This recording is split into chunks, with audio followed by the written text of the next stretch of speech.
Hello, this is a guy who likes fanfiction and is too lazy to read, so here is Heir of the Uzumaki in audio form. Check the description for the links to the author. Chapter 1, The Mission. There were 5 people walking along the path to their destination. They were all silent for the most part, keeping constant vigilance in case anything out of the ordinary happened. There was 4 ninjas leading a man who was all in all their mission. The one leading the group was a silver-haired jounin, one of the more famous ninja in the Hidden Leaf Village, Heitake Kakashi. Behind him to his left was a pink-haired kunoichi who was called Harino Sakura, and even though she tried to hide it, the other 4 in the group saw her throwing glances at the boy she had a crush on. He was to Kakashi rear right. His name was Uchiha Sasuke, the sole surviving member of the Uchiha clan. His dull onyx eyes looked back and forth constantly. Then bringing up the rear was the loud-mouthed Jinchuriki, Uzumaki Naruto. His blonde hair was spiked in random directions and was only held out of his eyes by the hitayate that all of the ninja wore somewhere on their bodies. In the center of the group was Tajuna, the bridge builder from Wave Country. He was their mission, he was the reason they were out here. Man, I still can't believe I got stuck with Sasuke, Naruto said and glared at the Uchiha. Feeling eyes boring into the back of his head, Sasuke glanced backwards at the blonde. What are you looking at, loser? The Uchiha said lazily, and Sakura quickly turned on Naruto also. Stop checking Sasuke out, you fag, she yelled, and Tajuna cringed from the annoying voice. Naruto, stop stirring up trouble, Kakashi said, not turning around to defend the innocent boy. Naruto sighed at his team's behavior. It wasn't anything new to him. He already knew about the demon fox in him, even though his 2 comrades didn't. Kakashi on the other hand resented him secretly. Naruto knew it for a fact. Sasuke was just a jerk and Sakura was always trying to impress her love, and if that meant being a bitch to Naruto, then by God she was going to do it. Fuck my life, Naruto thought, and continued walking, glaring at each member individually. We are going to stop here to catch our breath, Kakashi suddenly said, and the 3 genin dropped to the ground happily. We need to keep going, that faster we return the better, Tajuna said, looking around anxiously. Chill out, old man, we are tired, Naruto said, laying back, and he felt a couple glares shot at him. Respect, Kakashi muttered. Naruto stared at the sky and sat up suddenly when he heard the sound of kunai whistling through the air.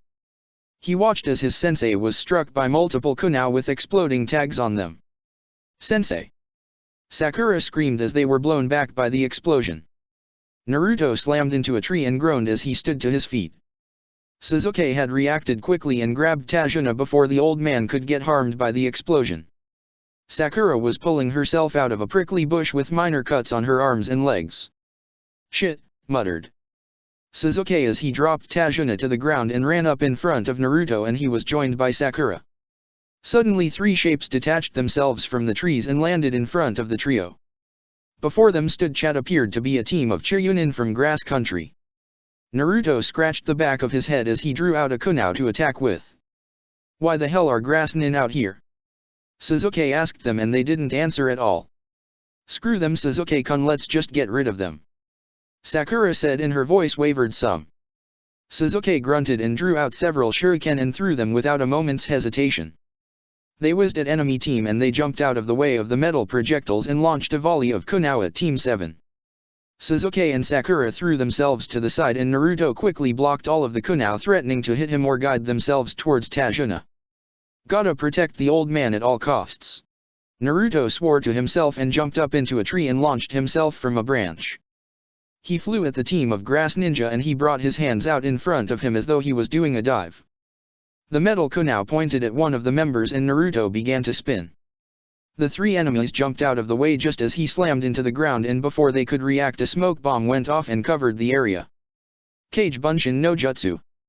The green smoke cloud was blown away by a white cloud, and when it died down, 20 Narutos stood staring at the enemy team. Let's go, bitches, he said mockingly and got ready to fight. Get out of the way, loser, Sasuke yelled as he ran through the crowd of clones and pushed Naruto down onto the ground as he ran at the Grass Chiryunin. Sakura followed close behind and stuck her tongue out at Naruto, and he hissed. Good for nothing team, he thought to himself as he sat back and watched his team fight. Suzuki drew out 2 kunao and began fighting with 2 of the nin while Sakura threw herself hopelessly against the last trying to look cool for Suzuki. Naruto and his clones all winced when the grass nin spun around and his foot connected with her face and sent her flying. Without prompting, one of his clones jumped to the side and caught her before she slammed into a tree. She groaned and clone dropped her and she winced from the action. "Damn you, Naruto!" She cursed and went to join the fight again. Naruto shook his head and watched as Suzuki was fighting with his 2 opponents. The raven-haired boy threw a punch at one nin and when he ducked under it the boy spun around with a roundhouse kick and slammed his foot into the other nin's face. Naruto watched as the ninja skipped a couple feet and came to a stop. Suzuki turned his attention back to his other opponent, not paying attention to the grass nin getting to his feet. Naruto saw that the grass ninja had a kunao in his hand and the blonde swore in anger. Sakura was being overwhelmed by her opponent and he made a split-second decision. "Alright, go!" Naruto yelled at his clones. Sakura ducked under a punch aimed at her head and saw a grass ninja about to stab Suzuki in the neck. She did the only thing she could then, she screamed. "Suzuki!" Suzuki turned and saw the arm of the grass ninja already traveling down at his face. He didn't have any time to react and just as the kunao was about to hit his face 11 boots slammed into the teen's head. Suzuki watched as Naruto and his clones landed without effort and looked at him. "Pay attention," Naruto said and turned to see his other clones fighting with Sakura's opponents. "Shut up, loser!" Suzuki shouted and blocked a kick from his opponent while Naruto ran at his own. Sakura was startled by Naruto's clone's sudden appearances but was somewhat thankful the boy had appeared to help her. She watched as the clones began to wail on the man and when they were done he slumped to the ground unconscious from the assault. She turned and saw Naruto and Suzuki battling it out with their opponents. Naruto ducked under a kick and sent his foot straight up at the teen's chin. The point of his boot slammed into the teen's chin and sent him flying up into the sky. It was then that Naruto used the attack he had practiced with his clones so many times. The first clone bent over and another one jumped off its back. This continued and soon there was a perfect line of Narutos in the sky leading up above the boy and they all soared and held themselves with chakra. Naruto ran and began to jump off all of his clones' backs and got higher and higher into the air and as he poured incredible amounts of chakra into his feet he jumped high into the air off of the last clone's back. As he soared he saw the teen look up at him as he made a single hand seal again. Kage Bunshin no Jutsu. 2 clones appeared by him and grabbed his arm and leg. They spun in a quick circle and sent him flying at his opponent. "Oh shit!" the teen muttered as Naruto's fist slammed into his face and sent him rocketing back down towards the earth where several of Naruto's clones sat waiting for him. They all cocked their fists back and just as the teen landed they swung out at him and sent him flying back up into the air. His body flew past Naruto and the blonde grinned as he did a few flips and fell towards the earth with his stomach facing the sky. All of his clones massed together and caught him and he felt several of the clones go up in clouds of smoke as he crushed them. Naruto dispelled the clones just as the teen crashed into the ground next to him. The blonde looked over and saw Suzuki deliver a vicious combo towards his grass nin. First he slammed his fist into the boy's face and dropped to his hands and feet and swung around sweeping the boy's feet out from underneath him. As the boy flipped up Suzuki jumped up and did a quick flip and slammed his outstretched leg into the teen's gut and sent him crashing into the ground where he laid still. Naruto looked over to where his other clones had pummeled Sakura's opponent. He rolled his eyes. "They treat me like shit and I still save their asses," he thought and Suzuki glared at him. "Don't ever interrupt one of my fights, ever again." The Uchiha shouted at him and Naruto rolled his eyes and walked towards the stunned Tajuna. It was then that in a twirl of leaves Kakashi appeared before him and stopped him in his tracks. "Bastard!" Naruto cursed and glared at his sensei. Well done you guys, you all handled things well, besides you Naruto," Kakashi said and looked at Naruto with his one eye. "What the hell did I do?" Naruto yelled at the silver-haired man in anger. "You rushed in without thinking, then you didn't let your teammates try and fend for themselves and see how much experience they had and what they had to work on. Also you didn't even think to guard Tajuna, what if there had been a fourth enemy?" Kakashi asked and Naruto looked at him and answered simply. "Then you should have had your annoying ass down here." With that he walked past the annoyed Jounin and helped Tajuna to his feet. "Loser, Suzuki," muttered. "Always getting in the way. Sakura." exclaimed and walked over and stood by Sasuke. Besides, it was a test to see how you guys would do if I was killed, and Naruto, you acted too brash, you must think no matter what the circumstances. Kakashi said, shaking his head at the blonde. Tajuna sighed as the team assaulted the blonde boy yet again and understood the boy's hidden sadness. Naruto started to walk onwards, ignoring the icy stares he felt directed at his back. I hate my team, he thought solemnly as he walked.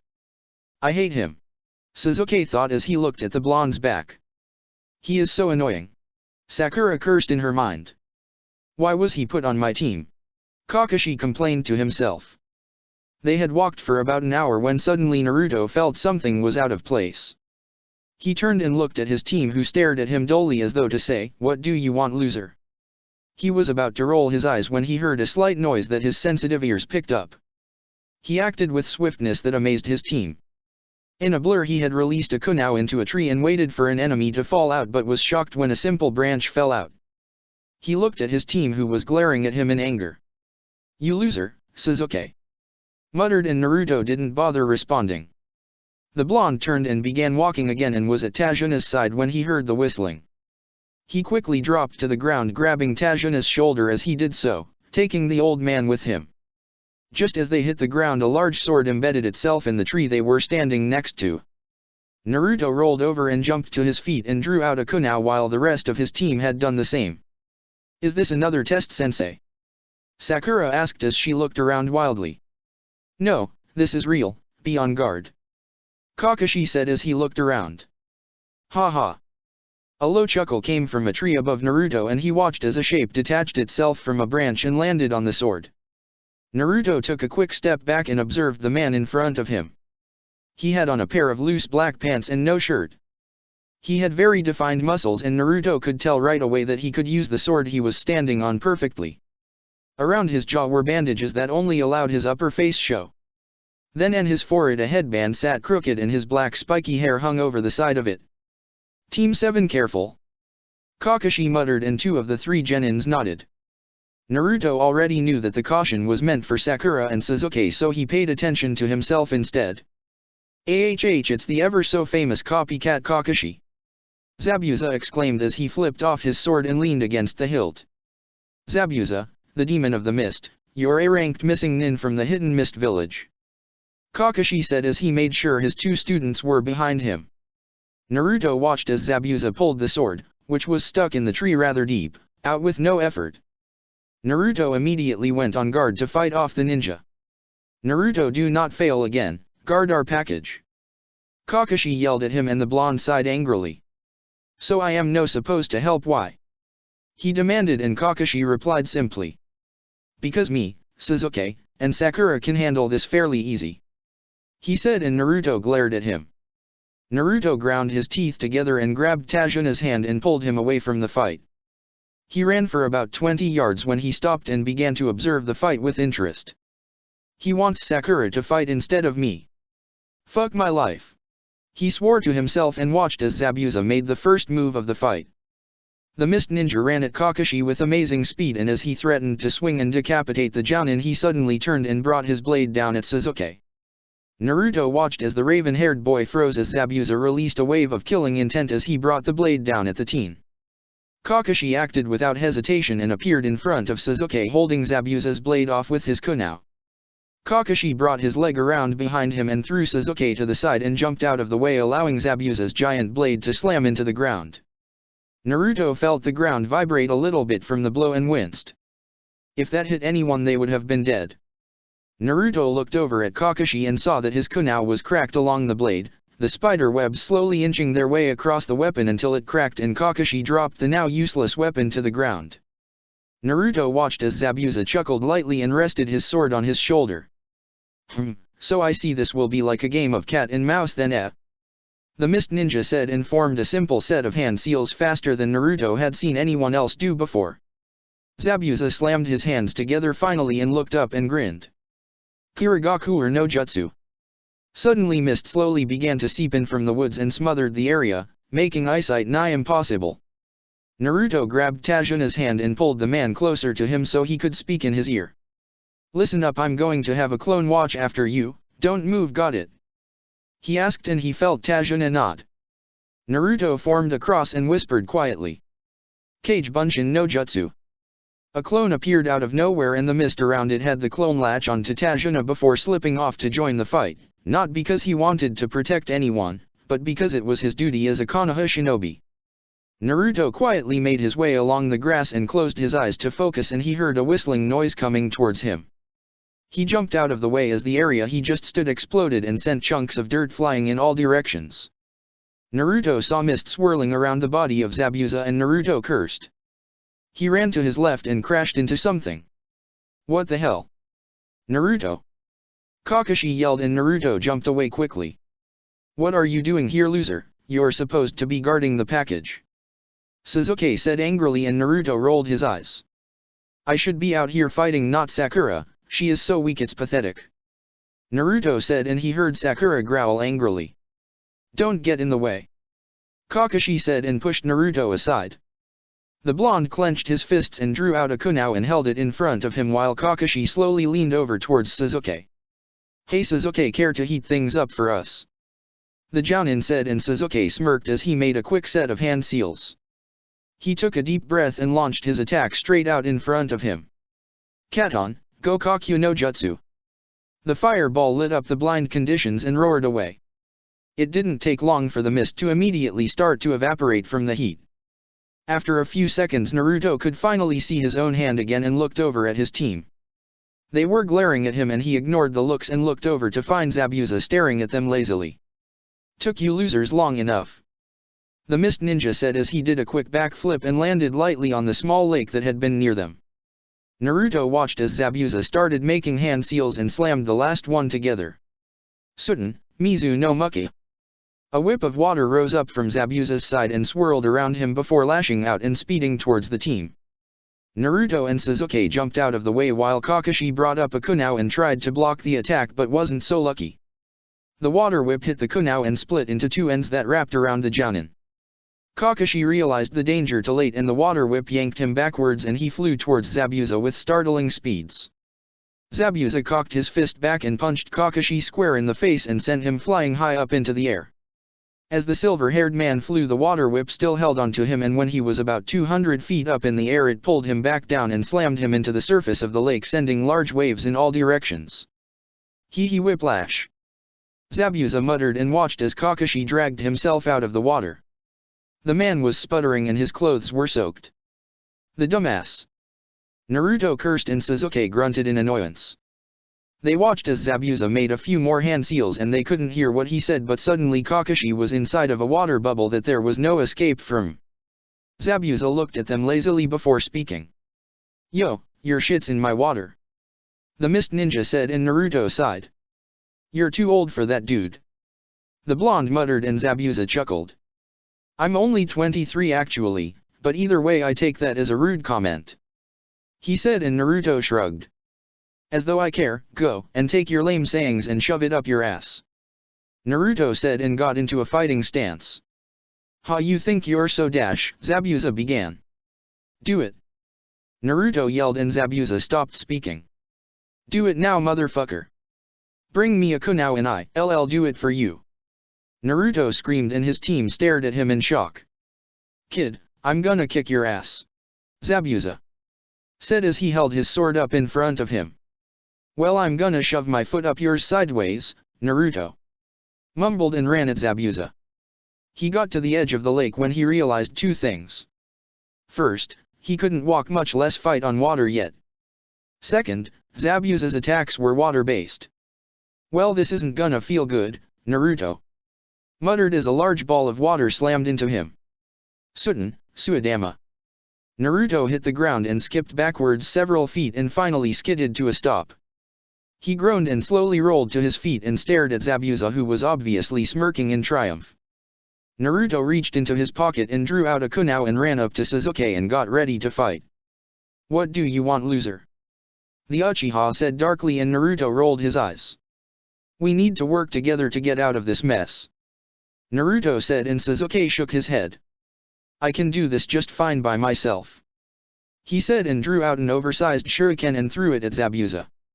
It whirled at the man and Naruto watched as Zabuza simply leaned out of the way and let the shuriken pass him by harmlessly. Sasuke grinned and yanked his hand back and the shuriken changed direction and came whizzing at Zabuza from behind. The mist ninja turned and swore as he jumped out of the way of the large weapon, losing concentration on Kakashi's water prison. The Jounin fell to the surface of the water coughing and sputtering as Zabuza watched him with interest. Let's see if I can beat the shit out of Kakashi. The mist ninja muttered and waited for the Jounin to prepare himself to fight. Kakashi slowly got to his feet and looked over at the genin. Good job Sasuke, watch over everyone else since Naruto doesn't know how to. I will take care of things here. With that Kakashi reached up and removed his Hitaiate from his eye and Sasuke gasped at what he saw. His clan's Sharingan and Kakashi was bearing it as though he was an Uchiha. How the hell, Sasuke? Began but Kakashi cut him off. Another story for another time. The Jounin said and watched as Zabuza began to make some hand seals. Sasuke watched as the two ninja began to battle and turned towards Naruto. You heard what Kaka dash? Wham! Sasuke was sent skidding across the ground and came to a stop when Sakura fell to her knees and held him. Sasuke looked up in shock to find Naruto staring at him dully, his fist outstretched. Naruto! Sakura screamed and Naruto ignored her. You loser, how dare you hit me? Sasuke yelled and Naruto shrugged. Well, you want to do what you want, then I'll do what I want. Naruto said and Sasuke jumped to his feet seething. What the hell is that supposed to mean, loser? Why do you think Konoha has ninja teams? So that they can work together to get a mission done smoothly. If they wanted a person like you to act alone, then they wouldn't have put you on a team, now would they? Naruto yelled at him and the Uchiha stared at him darkly. Not everyone is on a team, loser. Was all Sasuke could think of. Yeah, if they're doing a mission where stealth and large numbers aren't available. Even Itachi was on a team, Naruto finished, knowing that would get to Sasuke more than anything else. Don't you dare to ever say my brother's name again, you piece of shit, loser. Sasuke yelled and was about to slug Naruto when Kakashi's voice stopped him. Sasuke, don't waste your time on him, focus on the task at hand. We will deal with his actions later. Kakashi yelled as he created a water dragon just as Zabuza did. Naruto watched as Sakura and Sasuke sauntered off towards Tajuna, who had seen the whole ordeal and had sided with Naruto on the matter. Poor kid. The old man thought. Fuck my life. Naruto sighed angrily and began walking towards his team, even though they really weren't. As he walked he felt a sudden presence and looked up in a tree to find someone hidden in the leaves. The person noticed that he saw them and was about to do something when he shrugged and winked at them and continued walking. The person in the trees saw his lips moving and knew he was speaking to them. Do as you please, was all he said and walked past. Naruto chuckled inwardly. If his team was going to be a bitch to him now, then they would have to deal with the consequences, he guessed. He listened as the ninja he had ignored acted swiftly and interrupted Kakashi's battle. Zabuza had succeeded in getting a hit on Kakashi when he performed the hidden mist technique again and nailed the Jounin with a water dragon. Now Naruto watched as several senbons stopped Kakashi as he brought his hand out in front of him to use some type of attack. The senbons had hit all of the points in Kakashi's arm that would make it go numb and make it useless. Naruto watched as the figure he saw dropped from a tree and landed next to Zabuza and he grinned wildly. Oh, you bitches are dead, meet Haku. The mist ninja laughed and Kakashi jumped back worriedly. Master, we cannot fight anymore, we have our orders, let us go. The ninja said and Naruto took in their features. They had long black hair that was in a braid and a pair of shorts that looked like a skirt. Their shirt hung over the shorts making the whole thing look like a dress, but that wasn't what stuck out to Naruto the most. No, the thing that really stood out was the mask they were wearing. It was pure white with 6 vertical red stripes going through it and a pair of horns emerging from the forehead. The eyes were crazy yellow and Naruto shuddered at the grotesque image. Zabuza chuckled as Haku grabbed his shoulder and they disappeared in a swirl of what looked like mist, but Naruto watched as it sparkled before fading away. He sighed in relief, that threat was now gone. He turned and began walking when he suddenly heard Kakashi's voice stop him cold. Naruto, you're in some serious trouble for what you did. Fuck my life. Naruto thought for what seemed like the 10th time that day. Chapter 2, Team Training? Naruto looked at the ground ahead of himself as he walked. He had been punished just as the jerk Kakashi had said. His punishment was to carry the bags of all the people he was traveling with, to and from Wave Country. Naruto grunted and shifted the top bag so it didn't fall off and hit the ground. Sasuke, hearing his grunt, grinned in his dark and rather stupid manner. Kakashi turned and looked at Naruto for a little bit before ignoring him like he was before. Fuck my life. Naruto thought to himself as he stepped over a fallen log, his limbs screaming in protest. His stamina, while high and seeming endless, wasn't really favoring him at the moment. Hurry it up, Naruto, Kakashi said without turning around and began to chant. Left, right, left, right, left, right. Good for nothing team, Naruto, muttered, and Kakashi turned his head slightly to look at Naruto. What was that? The Jounin said, and Naruto turned away and looked at the trees passing by. That's what I thought, Kakashi said and turned his head again. Hurry it up, Naruto, we are almost there, Sakura said angrily, turning towards the blonde.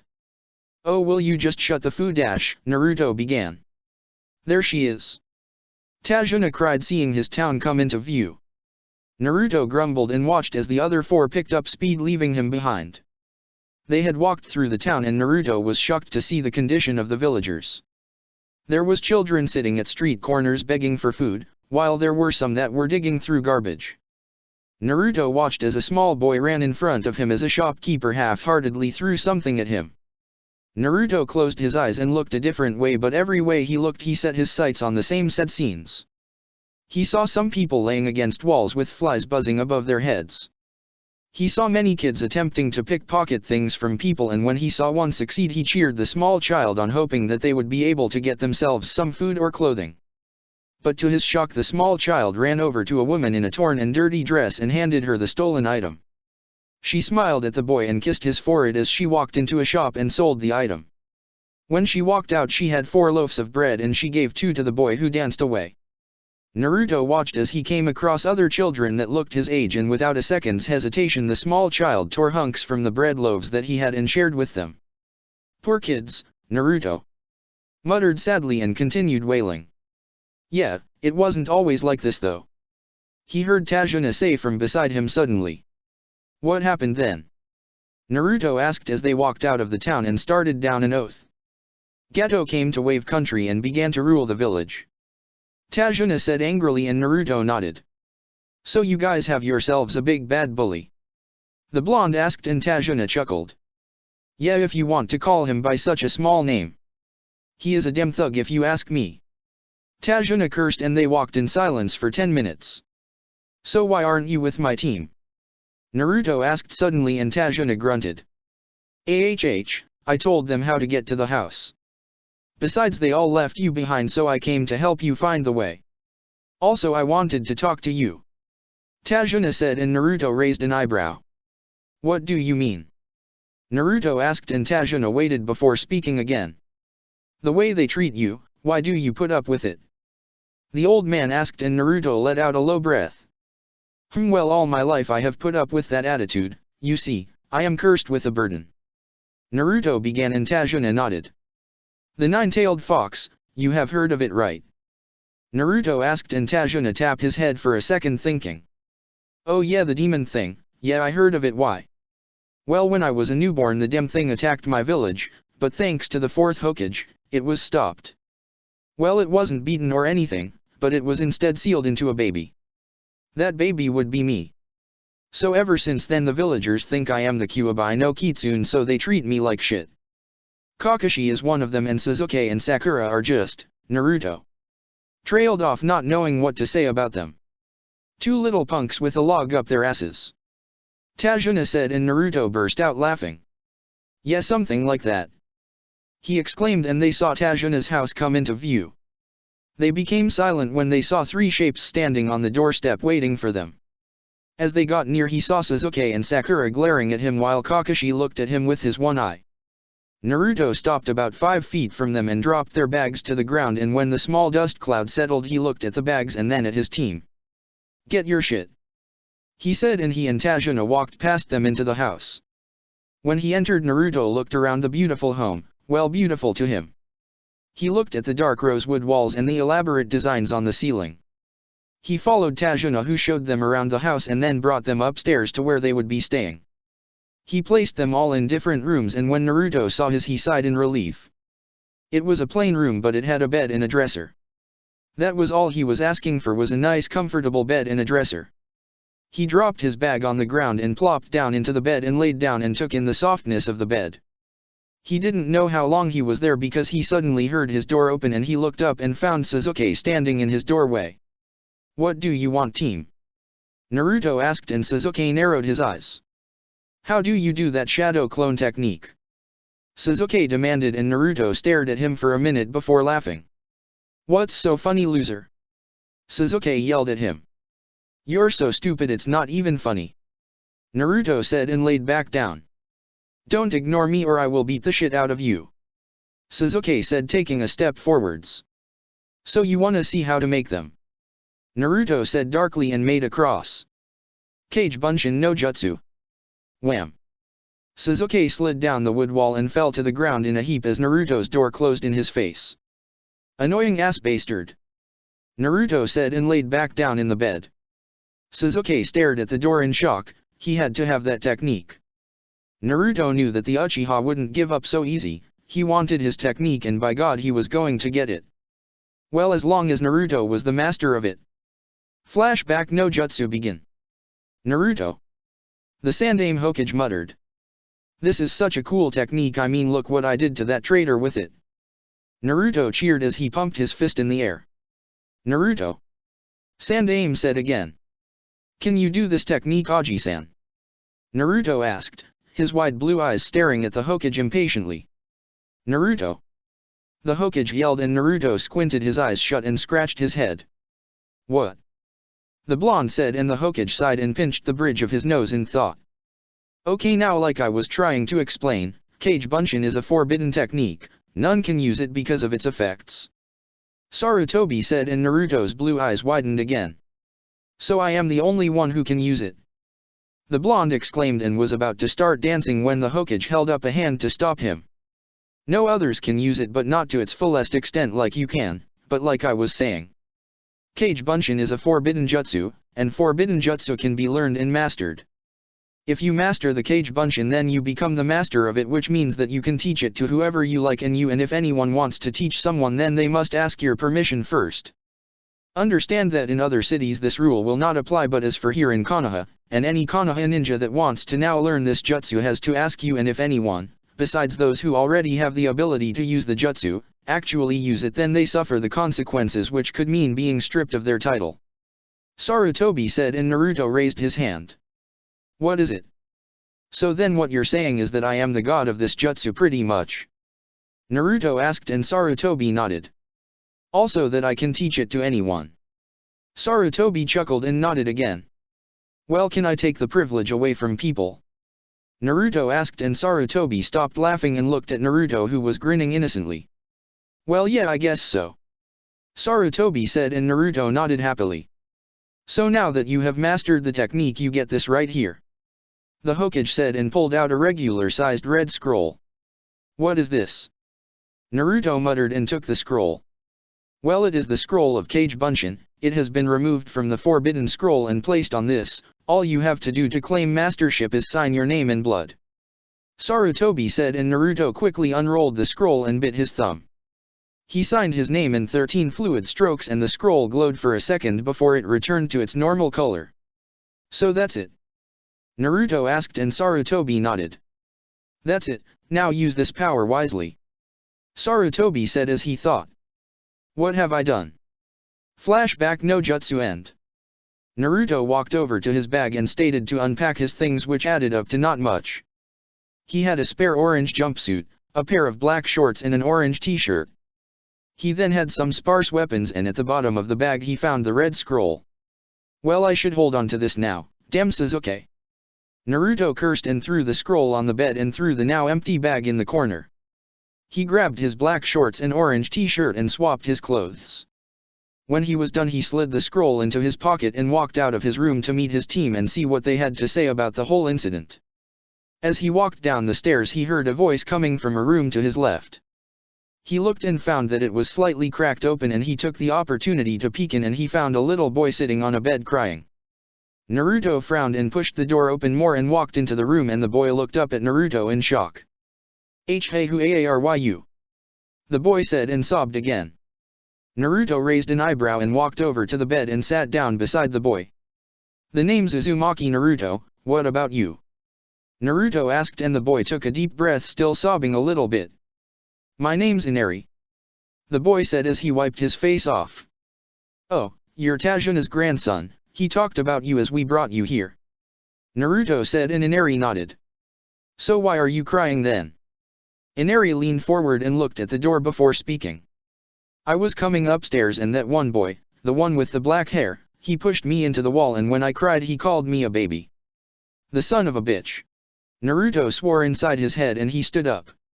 Come on, we'll take care of it, he said, and held out his hand to the boy. Inari looked at the hand and then at Naruto and grabbed it and pulled himself off the bed, and the two walked downstairs. When they entered the kitchen, Naruto found that only a woman occupied it, and Naruto tried to remember what her name was but couldn't. Is that your mom? Naruto asked the boy, and he nodded. Does she know what happened? Inari shook his head, and Naruto grunted. Hey, Miss, me and Inari are going for a little walk, Naruto said, and the woman spun around scared.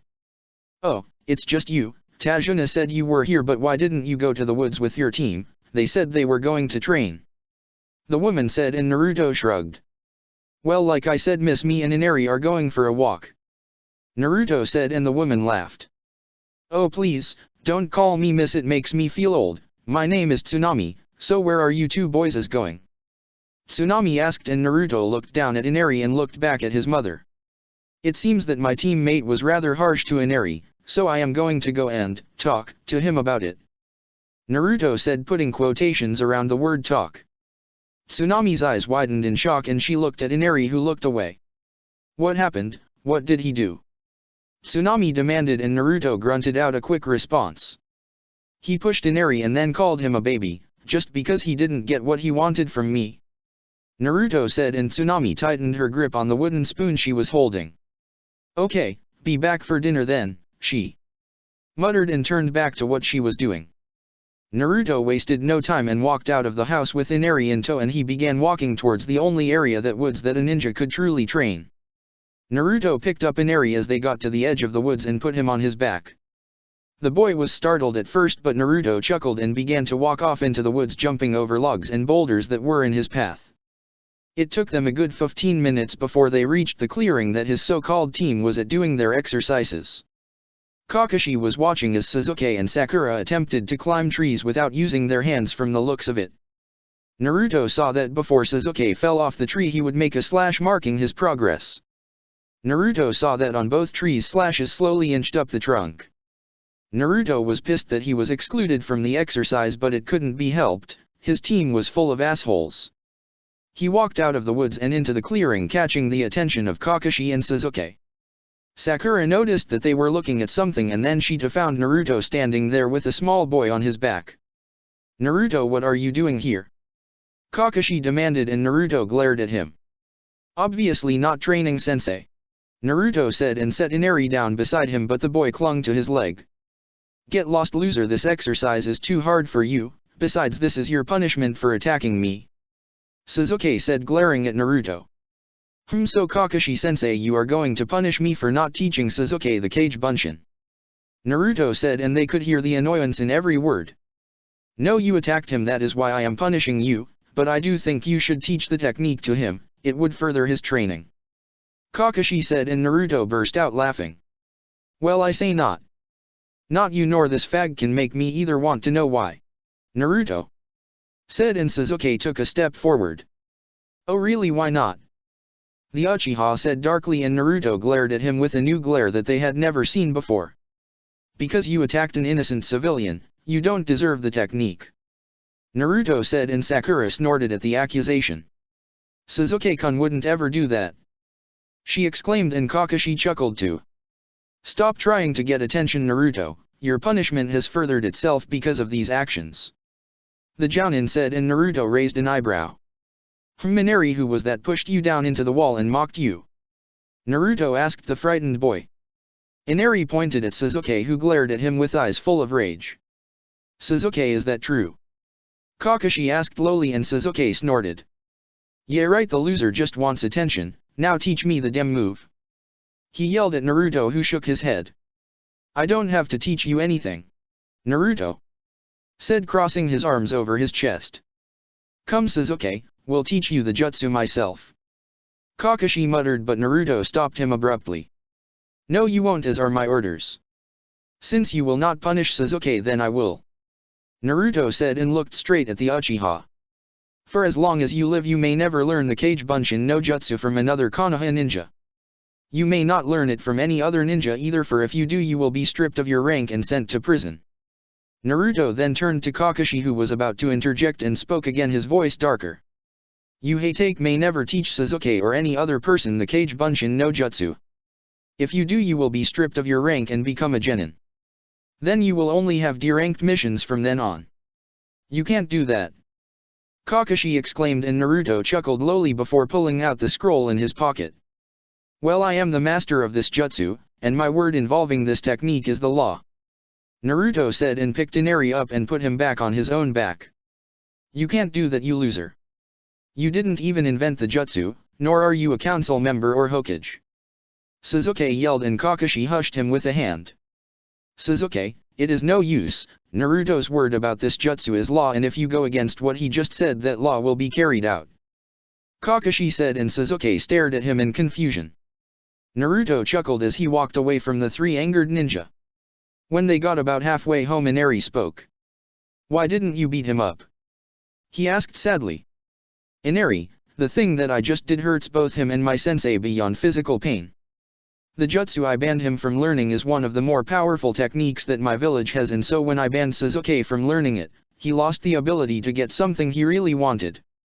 Naruto finished, and Inari looked at him with a grin. Thanks so much, Nii-san. Inari cheered, and Naruto grinned at the name Inari had given him. I guess I am just a hero, huh? Naruto asked, still looking forward. He waited for a response, but when he looked back at Inari, he found that the boy was silent and tears flowed down his face. What's wrong, Inari? And nothing, it's just that, I don't believe in heroes anymore, Inari said, and he became deathly silent. Another question to ask Tajuna about, I guess, Naruto thought as he continued walking with the boy. Dinner that night was indeed interesting. As Naruto and his team made their way towards the table, they found it was already set for them and their seats were picked. The table had just enough spots to fit them all. At the head of the table sat Tsunami, and on her right was Inari. Next to him he called Naruto over, and on the other side of Naruto Tajuna was placed. Then on the other side of the table Sasuke and Sakura were sat, then at the other end of the table facing Tsunami Kakashi sat down. So all in all the arrangements looked like this. Tsunami facing Kakashi, Tajuna facing Sasuke, Naruto facing Sakura, and Inari watching the tension. Tajuna had a stone face as he stared at Sasuke. He had heard what the teen had done to his grandson early that day and he was pissed. Tsunami had learned that Sasuke wasn't punished by Kakashi but Naruto was, and she sat glaring at the silver-haired Jounin who kept his eye on the ceiling waiting for dinner to be served. Naruto was playing a game with Inari and he could feel Sakura's and Sasuke's eyes boring into him. He knew that ninjas had a better ability at hearing than other people, so he whispered just audible enough that both Sasuke and Sakura could hear him. If looks could kill, then I would be 6 feet under by now. Naruto continued to play the game as Sasuke and Sakura diverted their attention somewhere else. It took maybe about 10 minutes of pure tension before Tsunami got up and served dinner. She set Inari and Naruto's plates in front of them, smiling warmly at them and then giving her father his plate and kissing him on the top of his head. She then grabbed the rest of Team 7's plates and slammed them down in front of them with glares. Hell hath no. Naruto began to think. No fury like. Tajuna thought at the same time. A woman scorned. Kakashi finished the chorus thought with a sigh. Tsunami sat at her place at the table, and with the joined chorus of thank you for the dinners everyone dug in. It happened when Kakashi's and Sasuke's plates were almost empty. Naruto heard a low rumble resounding from the stomachs of all of his team, him not included. Tsunami looked up from her plate and raised an eyebrow as Kakashi and Sasuke bolted from the table and they heard 2 doors slam shut. Sakura looked at Naruto in horror until all of a sudden her stomach rumbled again, much louder this time. She got up and began to limp towards the bathroom, and Naruto heard the rumble again and saw Tsunami making a countdown with her fingers. She reached 1 and then 0 when it happened. Sakura tried to escape it, but it happened. Her stomach grumbled and Naruto watched as he heard a series of weird noises coming from her ass. Tajuna had put his fork down and covered his nose while Tsunami covered her mouth. Sakura's shoulders hunched up and her head slammed into her left shoulder, and she kept pushing it into it, harder and harder, as her face contorted trying to fight what was happening. Her fists clenched together in front of her and Naruto saw the blood leave the tight balls of flesh. Sakura let out a low whimper as she ripped ass loud enough for everyone to hear. Naruto was horrified since he never heard a sound like it in his life. It sounded like a rocket going off in her pants, and she hunched her body over and the sound intensified. "Oh my god, that's nasty!" Inari shouted and Sakura whimpered as another explosive fart made her topple to the ground. She tried to crawl away, but her body wouldn't allow it as she let loose another fart. "We shall call this the rocket fart." Sakura moaned as she got to her feet thinking it was over, but that was when the grand finale hit her.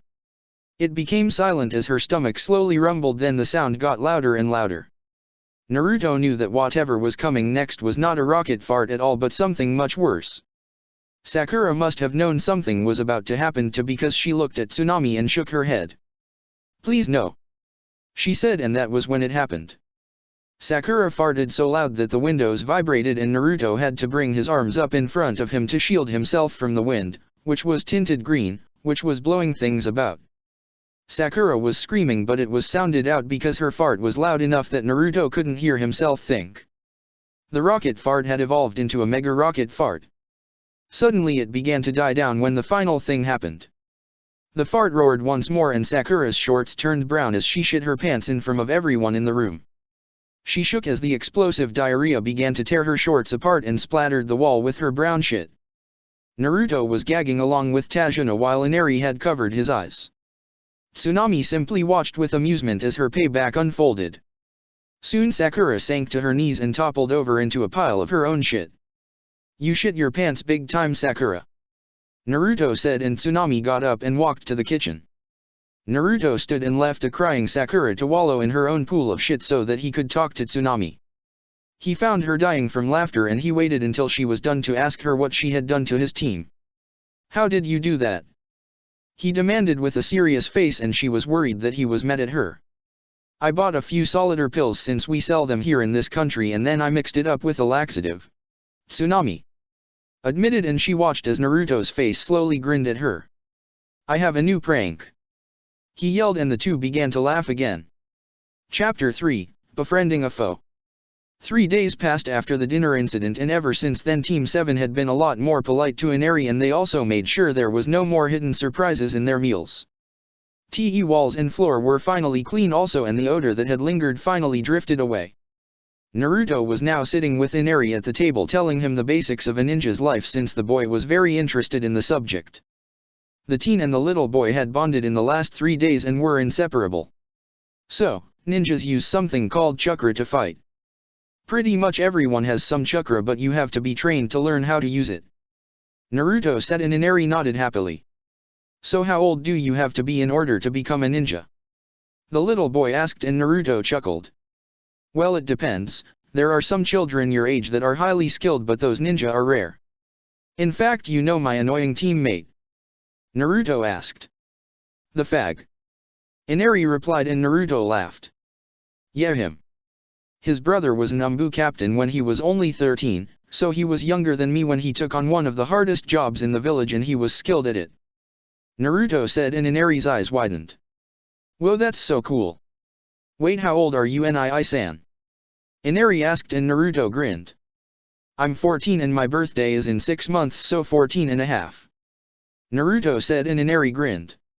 "Well, I'm only 8, so if I want to become one of these genius ninja then I have to get working," Inari trailed off and looked at Naruto wide-eyed. "Can you teach me how to be a ninja?" Naruto bursted out laughing, and Inari stared at him in shock. When he had regained his composure, Naruto sighed as he realized the boy was serious. "Reminds me of myself," Naruto thought, and put his hand on the boy's shoulder. Well, I could teach you the most basic ninjutsu, and maybe some taijutsu but Naruto was saying. Yeah. Inari jumped to his feet cheering and Naruto sighed. But you may not have enough chakra to do any ninjutsu. Naruto said and Iambai shrugged. Let's go start now. The boy yelled and ran out the door and Naruto sighed and followed him outside. Inari was standing impatiently in the grass rocking on his heels. Naruto walked up to him and crouched down so that he was at eye level. Well, first I'll teach you how to use the most basic jutsu there is, Kawarami no Jutsu. Naruto said and scratched the back of his head. How was he going to teach this boy when he was one of the lower level students in the class? What is that? Inari asked as he settled down some. Naruto chuckled lightly before he explained. It's a technique that you can use in situations where you're in a pickle. For example, let's say you were being held hostage by an enemy and needed to escape. You could use this technique to swap places with any object that you can visualize at the time. Now when you first start using the technique you may only be able to swap places with things that are about 10 feet away, but don't worry because after a while you'll be able to swap places with anything inside your 100-foot perimeter. Naruto finished and Inari nodded his head in understanding what Naruto had just explained. Okay, so when can we get to it? Inari said impatiently and Naruto sighed as the boy made himself seem more like himself with every passing second. Okay, well, first I have to teach you how to make the hand seal. After you get the hang of it you won't even need to use a hand seal anymore. Naruto said and knelt down in front of the boy and grabbed both of his hands. He curled his two inner fingers down and pushed the boy's hands together. There, that is the hand seal you need. Inari nodded his head in excitement and watched Naruto with curiosity. Now what? The boy asked and Naruto's sweat dropped. I have no idea, I think we should start with the basic exercises actually. Naruto said and picked up a small pebble. What's that for? Inari asked curiously and Naruto chuckled. Your homework assignment. You hold this pebble in your hand and focus your chakra on it and try to make it hover above your palm as steadily as you can. Naruto said and Inari nodded. Wait, how do I focus my chakra? Inari asked, concentrating on the pebble. Naruto's sweat dropped again and Inari continued to focus on the pebble. Well, just kind of meditate for a little bit and search your body for the power. It shouldn't be too hard for you, but when you find it, focus it on the rock.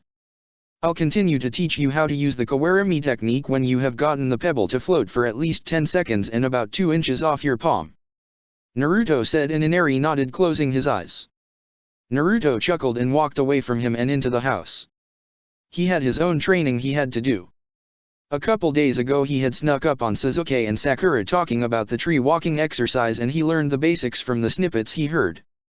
Granted that it would take him a little bit to learn the technique, he knew he would try to master it within 2 days. He would then gloat and shove it in Sasuke's face to enrage the fag even more.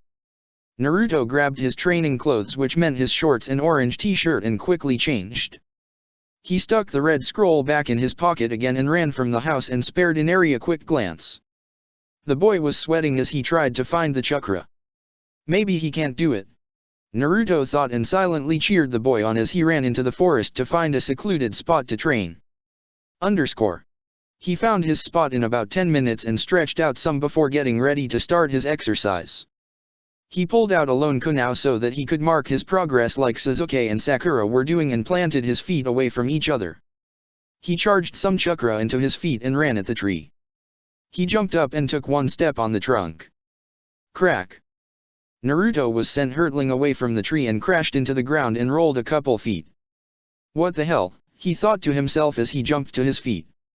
He tried it again with the same result after taking 3 steps. After he picked himself up off the ground again, he realized what was happening to him. So if I use too much chakra, then I destroy the surface and it propels me away. Which means if I use too little chakra, then I won't stick. With that thought, Naruto sighed and charged some more chakra to his feet, but made sure it was about half the amount he was using before. He ran at the tree and after 4 steps the same result happened, but he marked his progress anyways. The slash mark was about 10 feet up the tree and Naruto cursed as he charged even less chakra. It went on like this for a while until Naruto collapsed against the tree, panting and soaked with sweat. Fuck my life, he thought as he drew in short breaths. Underscore. Haku had been walking along a path when she heard a low yet audible explosion ahead of her. She slowly drew a few senbon and continued on her path where she was going to get herbs. As the trees parted in front of her, she saw a boy trying to run up a tree, but the bark exploded and sent him flying off of it.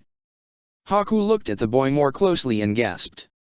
It was the boy who had seen her the other day, the one who allowed her to attack his sensei and didn't put up a fight about it.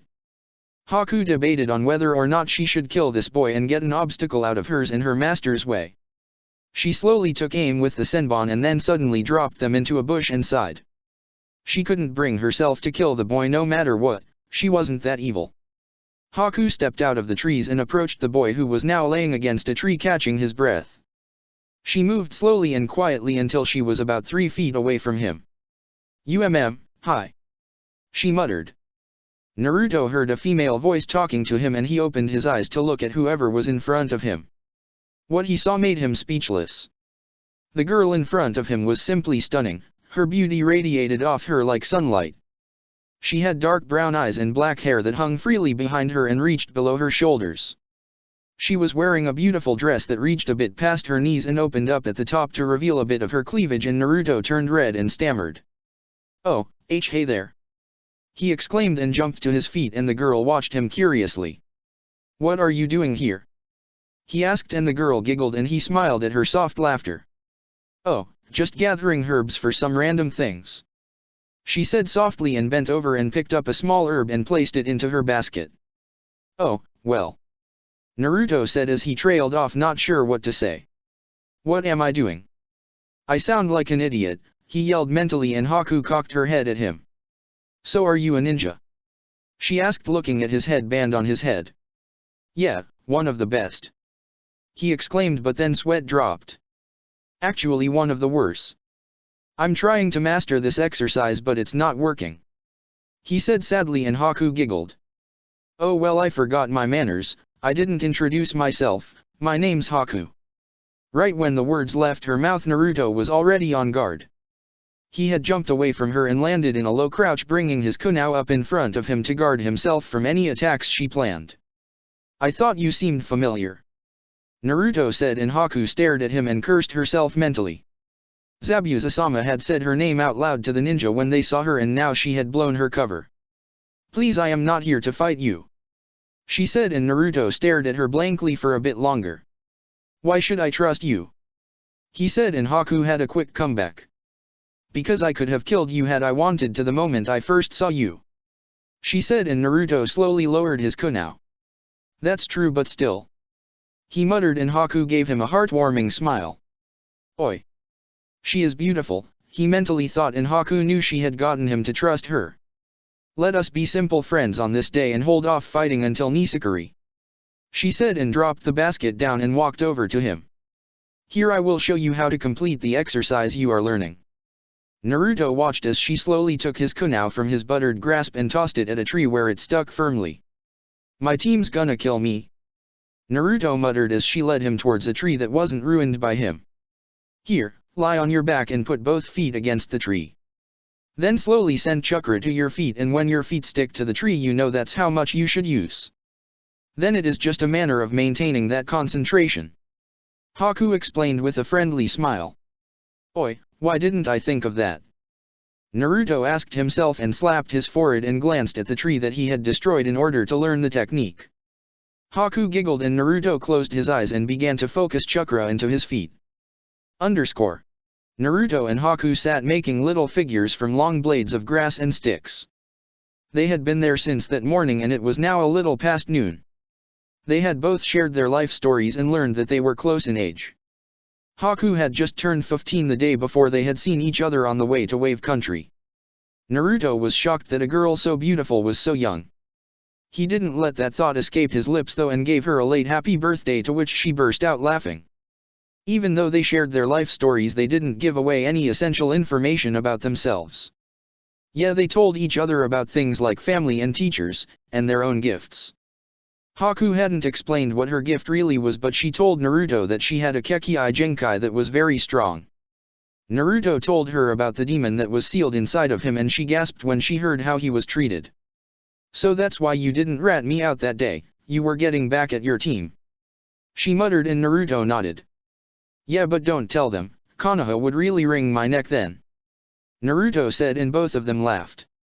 So we have been here for hours. What do you say we see if I can make any more progress on the tree climbing exercise? Naruto asked and Haku giggled and nodded her head. Naruto focused his chakra and ran at a tree that wasn't destroyed and made it halfway up its trunk before he backflipped out onto a branch and landed gracefully and stuck to it. He grinned in excitement and Haku gave him thumbs up. Naruto stood very carefully and grinned at her but took a step and slipped. His arms flung out uselessly trying to balance himself but it was no use. He fell backwards and Haku let out a startled gasp but Naruto swung down underneath the branch and stood upside down. I think I got the hang of it now. He yelled down and Haku rolled her eyes at him and walked over to the tree. Then do this. She said and ran up the tree and did a cartwheel and then a front handspring and landed on the trunk again crouching. Yeah, it wasn't very ladylike to do a flip and cartwheel with a dress on but Haku had told Naruto that she always wore shorts underneath dresses because of perverts. Naruto's jaw couldn't hand open since he was upside down but had he been upright it would be on the ground already. I wanna do that. He exclaimed and reached up and grabbed the branch. He swung his body back and forth for a bit and then swung around and landed on the top of the branch. He walked towards the trunk and slowly made his way down towards Haku who grinned at him. Well, that takes practice because you have to control the chakra in your hands and feet very precisely. Haku said and stretched her arms out. But I guess I could teach you this. She said and did a handstand and walked down the entire tree. When she got to the end of the trunk her legs snaked over her head and touched the ground so she was doing a back bridge with her hands on the trunk of the tree. She slowly and gracefully stood up straight and Naruto gaped at her. Like hell I could do that, I can barely walk on my hands for 10 seconds. He thought and slid down the tree and landed next to Haku who beamed at him. You're crazy, too bad we have to fight later though.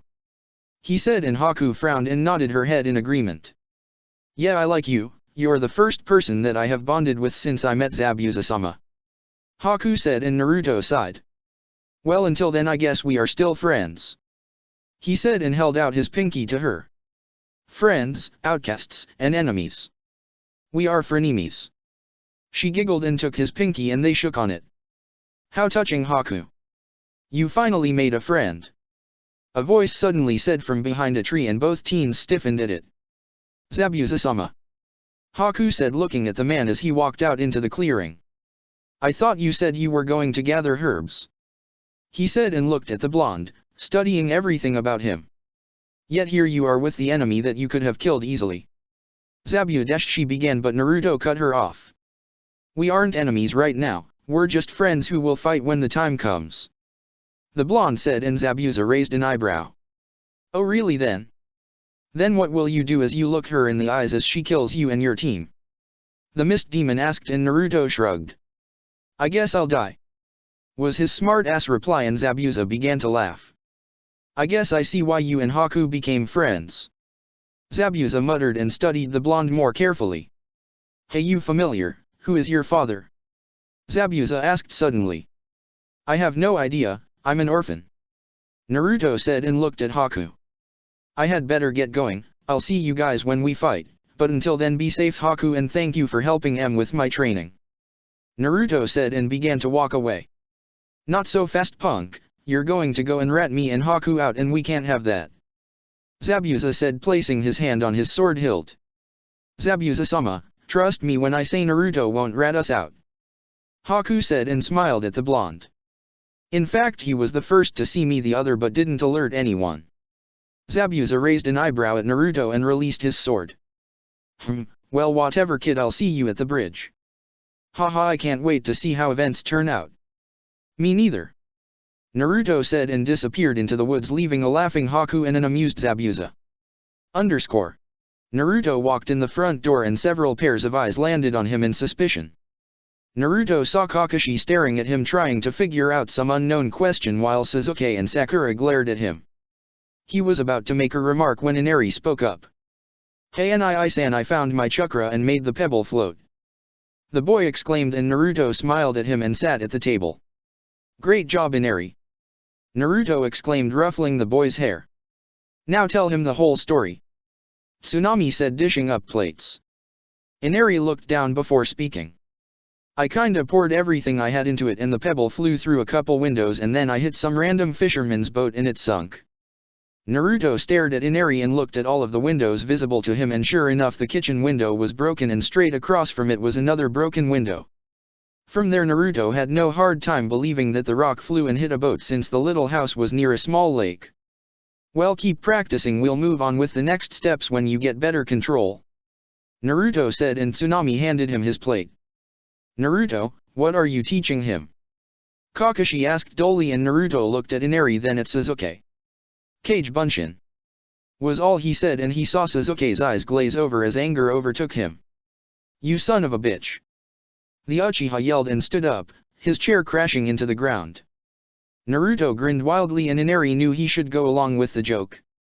I can already make one clone, the boy said, and Sasuke's eye twitched as he stormed upstairs. Naruto, you loser! You'll teach this little bra. Sakura began, but Tsunami's sharp eye stopped her. This little boy the technique, but not Sasuke-kun. Naruto shrugged and Kakashi shook his head. That's very disappointing, Naruto. I expected better from you. I see you still don't deserve to train with Sasuke and Sakura for now. This tree climbing exercise is very important, the silver-haired Jounin prattled on. I don't need to learn it, Naruto said and began to dig into his food. Why not? Kakashi asked, sitting up. Because I am the master of the Kage Bunshin, Naruto said, simply ending the conversation. The blonde forgot to mention that while it had taken Sasuke and Sakura nearly 5 days to even start to master the technique that had only taken him 1. Naruto rubbed his eyes as he stepped over another log and continued following his team. Kakashi had decided that he should come and observe his teammates while they did the exercise, but what he was really saying was that Naruto should come and watch his team gloat about the fact that they could walk up trees. They soon reached the clearing and Naruto saw the trees that both Sakura and Sasuke were working with and saw that their slashes reach about 3/4 of the way up the tree trunk. Kakashi pointed and told Naruto to sit near a tree so he could observe. As he sat down, Sasuke smirked at him before running at the tree and running up it. Big hoop fag, Naruto thought to himself as Sasuke slashed the tree before back-flipping off the trunk and landing on the ground. Sakura did the same and her mark was a little bit above Sasuke's own, but the Uchiha wasn't angered. Kakashi had explained that Sakura had precise chakra control, so this exercise would be easier for her. See Naruto, you could be learning how to do this, Kakashi explained, and Naruto chuckled heavily before falling over on his side, cracking up. What's so funny, loser? Sasuke demanded, glaring at the blonde. Why learn something that is so easy to do? Naruto said, wiping away a tear. Besides, is this all you have to show after 7 days of practice? Naruto said, pointing at the Uchiha's tree. Pathetic, he shouted and started laughing again. Watch it, loser, I'd like to see you do this exercise, Sasuke said darkly, and Naruto shrugged. Okay, if I do it in one try and make it to the top of the tree, then you have to carry all of the bags home, Naruto said, and Sasuke snorted. The Uchiha looked at Kakashi and the Jounin nodded. But if you lose, then you teach me the Kage Bunshin, Sasuke said flatly, and Naruto raised an eyebrow. Well, since we're upping the stakes, then I'll change my own deal. If I do it in one try, then you have to do the D-rank mission from hell. You have to catch that dem cat 25 times on different missions, Naruto said, and the Uchiha started laughing. Without using chakra, Naruto added, and Sasuke shrugged. Let's see you do the exercise, Kakashi said, and Naruto chuckled. Have fun catching the cat fag, Naruto said, and ran at a fresh tree. He got close to it and then stopped. Wait a minute, I don't want a running start. With that he placed one foot on the tree and then another. He stood there 3 feet off the ground and craned his head to the side to see the shocked faces of his teammates. He chuckled and ran up the tree. He flipped off branches and landed on trunks until he was at the very top.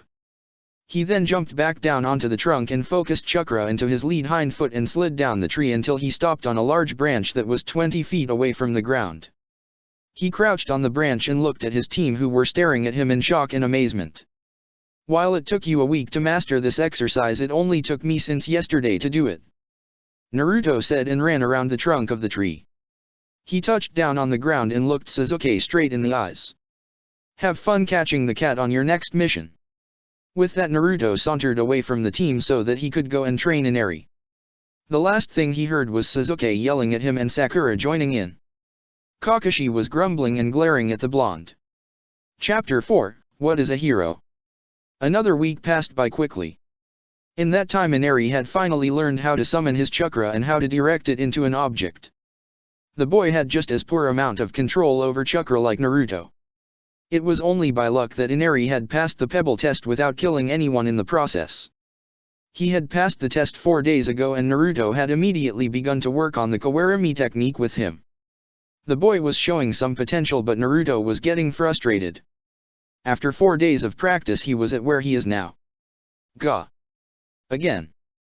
Naruto shouted and Inari pointed down with authority. Hey! Don't ignore the fact that I did the technique. Look! I moved an inch away from where I was last time. Inari shouted and Naruto got onto his hands and knees and looked at the area and saw that the boy was telling the truth. Like that's going to make a difference in battle, Naruto muttered as he squinted his eyes. Growling. Inari muttered and slammed his hands together and focused his chakra. Naruto watched as blue chakra began to swirl around his body making a slight breeze. He may do it! Naruto exclaimed mentally. Kawarami no jutsu. There was a poof of smoke and when it cleared Naruto hunched over with a sweat drop. Inari had moved about an inch further ahead. That's another inch! Inari yelled seeing Naruto's sigh. And another death! Naruto shouted back. Here, watch this! Naruto said and slammed his own hands together. Kawarami no jutsu. Naruto disappeared in a cloud of smoke. He reappeared about 2 inches away from where he was. When he saw this he jumped back startled and stood on one leg with his other stretched up in front of him. His hands thrown into the air. You suck! Inari yelled. They had continued to train for the rest of that day until night and Inari had finally been able to move about 5 inches forward, trading places with something bigger than a blade of grass finally. He had swapped places with a small twig this time. Naruto was actually impressed with the boy's progress. He had excelled farther than Naruto had in a week when he first trained to be a ninja. As of now they were sitting at the table eating dinner, which was silent as were the dinners 6 days before. Everyone was tense about the fact that Zabuza would attack any one of these days now. Also it was because Team 7's feud had escalated when Sasuke decked Naruto and sent him flying. Then when Naruto went to retaliate, Sakura had intervened and stopped Naruto dead in his tracks with a blow that would cripple the strongest of male ninjas. After that the two had been avoiding him, afraid of any severe consequence he would inflict upon them. Naruto and Sasuke were glaring at each other at the moment as they ate their food. Naruto wanted to go into town for a small visit and get some snacks for his duration of the stay in the small town. As he finished his food he stood and looked at Tsunami. Well, I am heading out, I'll see you guys later, he mumbled and started to walk away. Where are you going? Kakashi asked looking at the blonde. Like you care. Naruto said and shut the door. Kakashi shrugged his shoulders and continued to eat. Tsunami stared at him in disgust. She really didn't like the ninjas and she would kick them out of her house was it not for Naruto who interacted with Inari. She hadn't seen the boy happy in so long. Naruto walked through the path on the woods until he reached the small town happy to see most of the shops were still open. He was somewhat mad that they didn't sell weapons at the village but Tajuna had explained that Gato had taken that as a sign of resistance. Naruto walked through the small village, not seeing any of the small and poor children he had seen the first time he had been there. He finally arrived at the right store and walked in. The items they had were scarce but Naruto knew there would be enough. He walked along the aisles and finally filled his arms with little bags of treats and walked up to the counter. The man looked at him and told him how much all of the snacks cost. 2,000 yen, equals $20, please. The man said and Naruto nodded his head. He pulled out 2 bills and handed them to the man and slapped his head in anger. Wait, I'm short on change there, sorry. Naruto said and pulled out 5 more bills. It was 3 times the amount that he owed but he gave the man a serious look as he handed him the money. The man nodded in thanks and slipped the amount due into the register while pocketing the other 6,000 yen. Please come again. The man said with a smile, and Naruto chuckled and left. Tajuna had told him that Gato's thugs hung around the small shops and made sure that no one was ripping money off. Naruto walked into the street with his bag in hand and started walking when he felt a tug at his pants. He turned and saw a small girl running away with his froggy wallet. He cursed and ran after the girl as she cut around corners and weaved between carts. Naruto watched as she turned into an alley and ran, but was stopped by a large wooden gate. She turned and looked at Naruto in horror as he neared her. "Please give me my wallet back," he said, and the girl looked at him while tears formed in her eyes. He walked closer and she dropped into a ball and held the wallet tightly to her chest. She was waiting for Naruto's kicks and punches to come, but they didn't. Instead, she felt Naruto slowly unwrap her arms from around her legs, and soon she found herself sitting without the wallet. Naruto was crouched down in front of her, smiling. "If you needed something, you had but to ask." With that, he drew out several bills and handed them to the girl, who stared at him in amazement. This had never happened to her before. Naruto then pulled out a bag of his treats and handed them to her. The girl immediately tore into the bag of gummy candies and started to eat them. "So what's your name?" he said, and held out his hand. "I'm Uzumaki Naruto." The girl stared at his hand, then looked at his face and grabbed his hand with her small dirty one. My name is Tiswai," she said shyly, and Naruto chuckled. "How old are you?" he asked her kindly, and she held up 8 fingers. "Ah, you're the same age as Inari, do you know him?" he asked, and the girl shook her head. "No. I have not heard of him," she said, and ate another gummy. "Oh well, no matter, so where are your parents?" he asked, looking around but found nobody. I don't have parents," she said sadly, and looked down at the ground. "They were killed by Gato." She whispered the man's name, and Naruto frowned. "That bastard," he swore in his mind, and stood to his feet and held out his hand. "Come on, let's go and get you all fixed up." Tiswai took his hand and stood to her feet, still munching on the gummies. They both walked out of the alley, and Naruto saw many giving him kind smiles. They had expected the boy to beat on the girl, but instead they had walked out hand in hand, and she was munching on some of his food. Naruto led the girl through town until they came across a clothes store where he bought some of the only things they had. He got the girl a pair of black shorts, a pink t-shirt, 3 pairs of socks, a pair of shoes, and also a small black backpack. He stored all of the clothes into it and took her hand again, and they walked away. He then found the public baths and gave the man at the front counter double the amount Nisakuri so that the dirty girl could take a nice warm bath. Naruto waited outside for about half an hour when the girl poked her head out from around the door and asked in her shy little voice, "Do I put on my old clothes?" Naruto laughed and shook his head no, and tossed her the bag. It landed by the door, and the girl reached out one hand and pulled the black bag in, and after 10 minutes she came out fully dressed. Her hair, now that it was clean, was a light shade of auburn. It reached down past her shoulders. Her skin was noticeably cleaner now also. It was a soft creamy color, and Naruto chuckled when he could not smell her stink. "Thank you so much, I feel much better," the girl said happily and hugged him. Yeah haha, come on, let's go get some food for you," he said, and they walked from the bathhouse. Naruto knew that he was going to go broke after investing all of this money into the girl. He had already given her a total of 10,000 yen and spent over 6,000 on her. They walked until they arrived at a food store, and they went in and bought a bunch of stuff for the girl, which they stored in her bag.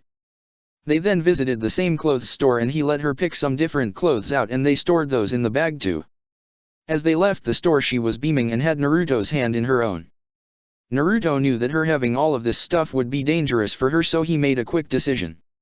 He led her towards a secluded alley, and they stood in the darkness. "Okay, Tiswai, people will want to steal from you now, so take this for protection, alright?"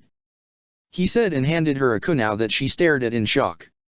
"But I don't know how to use this," she exclaimed, and Naruto chuckled. "If someone tries to hurt you or steal your stuff, then just slash at them with the sharp end. You don't have to be a ninja to hurt someone with it. But only use it if someone is trying to hurt you, okay?" he asked, and Tiswai nodded once. "I got it, Naruto-san, only when I am being harmed," she said, and slid the kunai into her pocket, but Naruto shook his head. "Too dangerous there, it could cut your shorts. Here, do this." he said, and she handed him the kunao as he tied it onto a string he pulled from his pocket. There, now wear it around your neck and in your shirt. Tiswai complied, and when they were done a slight bulge could be seen in her shirt, but other than that she was all set. Thanks for everything, she said, and hugged Naruto tightly. Naruto was surprised for a second but kindly returned the hug. You should be set with the amount of money you have in your supplies. With that they turned to leave when they heard voices from around the corner, and Naruto stopped dead in his tracks and pushed Tiswai behind him. Stay silent, he said. He crept closer to the corner and listened to the conversation. Yeah, those worthless ninja Gato hired are pointless, the first man said. Good thing that after he uses them to destroy those ninja when we attack he is going to let us kill them. That one girl is really cute, and if I can have my way with her, the second said, and Naruto heard the first laugh. Yeah, most of the guys want her, I know I do, he said, and the two chuckled as they begun to walk away. So when are we attacking again? He asked, and Naruto heard the second man sigh. Tomorrow, you moron, the man yelled, and the two started laughing and their voices disappeared.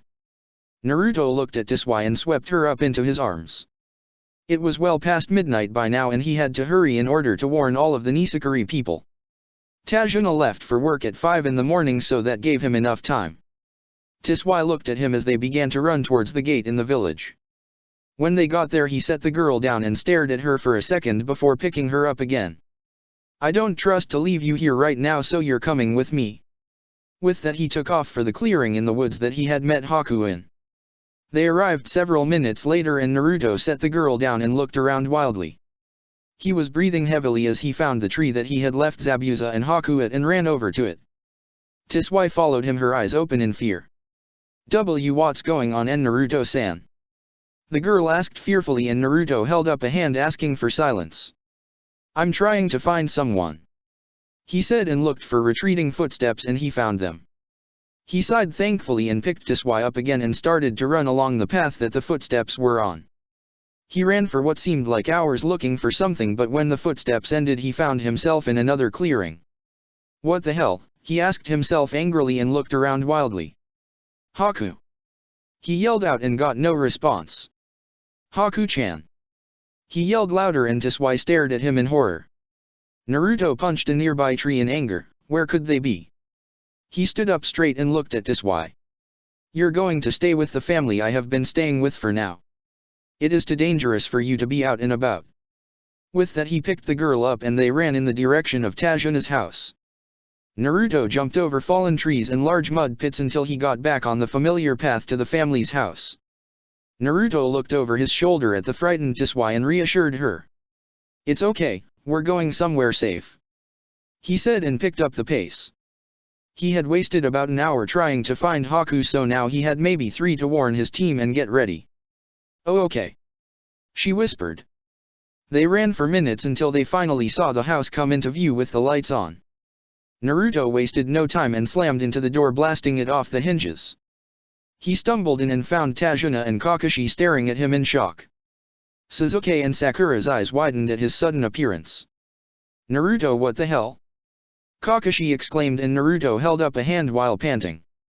Gato is attacking the bridge today, Naruto said, ignoring the glares from his teammates. The bridge?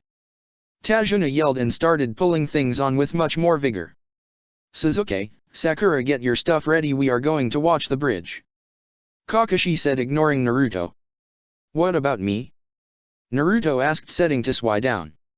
It seems you get to be a babysitter now, Kakashi said, eyeing the small girl who flinched under his gaze.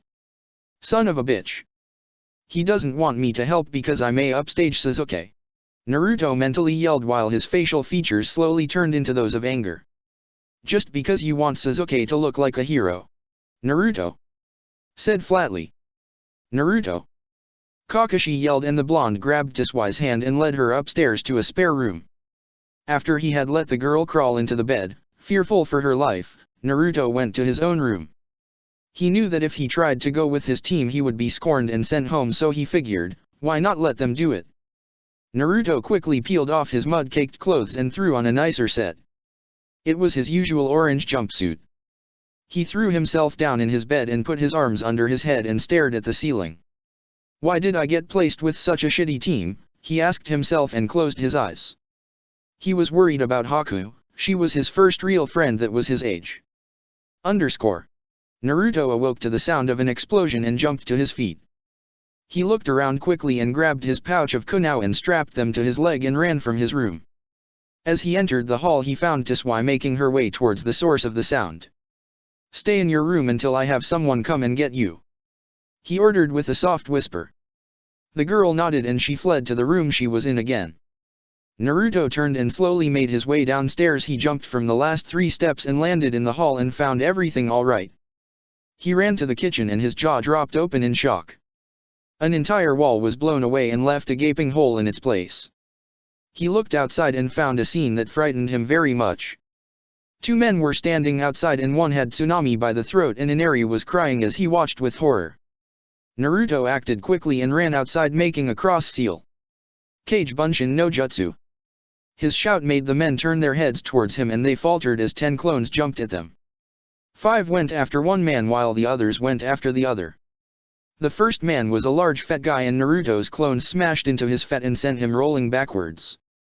His other clones took on the other man who had Tsunami. The man had a sword drawn and it was pointed at Tsunami's throat threateningly. Naruto's clones slid to a quick stop and stared at the skinny white-haired man. Naruto dismissed his clones and stood in front of the skinny man and saw the fat one getting to his feet. Naruto could only watch as the fat man walked over grinning and grabbed Tsunami and slung her over his shoulder. Take one more step and the bitch dies, the skinny man said as his sword pointed at her neck again. You make one move to even harm her and you're dead, Naruto yelled and drew out a kunao. Big talk from a little man. The fat guy laughed and Naruto clenched his fist. Release her, he yelled in anger. Mommy, Inari sobbed and the fat guy laughed. Hear that, Abo? He boy wants his mommy. That fat man chuckled as he mocked Inari. Gigi, it isn't nice to mock children, you're supposed to kill them. Abo screamed happily. Naruto roared and spun in a quick circle and threw the kunao at the 2 men who easily dodged the weapon. It clattered to the ground behind them and they burst out laughing. We are supposed to fear you, right? Gigi laughed and Naruto smirked. Yeah, pretty much. With that the kunao disappeared and was replaced by the real Naruto who dashed at the 2 men. Naruto jumped off the fat guy's back grabbing Tsunami as he soared past. Gigi wasn't able to react and Naruto landed on his feet and slid backwards a few feet with Tsunami in his arms bridal style. Little bastard, Abo yelled and dashed at Naruto. Kage Bunshin no Jutsu. 4 Naruto clones dashed at Abo at top speed. The first jumped up and kicked him in the face making him spin in a circle. The second clone hit him in the gut with a knee sending him flying into air. The third Naruto came down with his leg, making contact with the man's back. Abo flew at the ground where Naruto's last clone grinned wickedly as it cocked its fist back. Abo snarled as he was punched by the clone. Naruto's gaze went to Gigi then as the man drew out a giant club from his back. The clones ran at the man but after receiving a few hits he was able to destroy the clones and proceed to run at Naruto who gently set Tsunami down and took on a fighting stance. I'm going to kill you and your little friends, you little shit, the giant man roared. He was right in front of Naruto and swung his club down at him. The blonde dodged to the side and as the club slammed into the ground a foot connected with his face sending him rolling to the side. Naruto groaned as he got to his feet and saw Gigi running at him again. He drew out a new kunao and ran at the man also. They collided and Naruto put all of his strength into keeping the club from smashing his face in. Gigi laughed sadistically as he put more pressure onto his weapon. Naruto jumped to the side thinking he would dodge the club but Gigi quickly made it swing around and slam into the boy's chest. He was sent rolling head over heels until he caught himself and slid on his feet. That little brat's next, Gigi yelled and ran at Naruto whose face settled into a cold mask. Naruto waited until Gigi was right in front of him and as the giant swung his club around at the blonde's head he ducked under the club and cocked his fist back and struck straight out. Gigi gasped as Naruto's fist made contact with his groin. The giant man dropped his club and fell to his knees and Naruto grinned.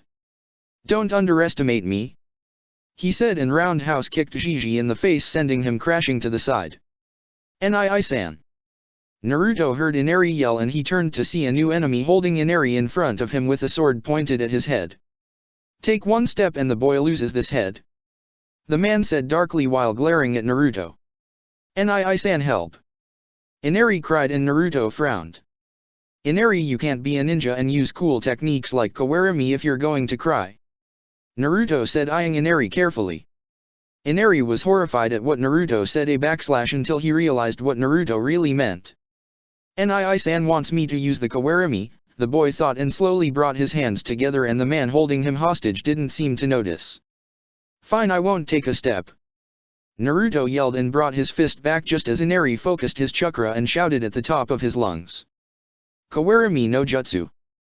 There was two clouds of smoke and Inari and Naruto swapped places. The man that was holding Inari didn't expect it, but he was even more shocked when Naruto's fist smashed into his face and sent him skidding backwards on his side. Naruto stood glaring at the man as he got to his feet. "Nice job, Inari, you're improving." With that, the blonde summoned 10 clones to his side. The man stood and swayed while the first Naruto clone ran at him. The man could only watch as Naruto's foot smashed into his chin, sending him rocketing into the air. The clones proceeded to jump off each other's backs, making a stepping ladder in the air. The real Naruto ran at full speed and jumped off each of the clones' backs and flipped up above the man as he watched Naruto bring his fist back. "Take this," Naruto said as he descended on the man.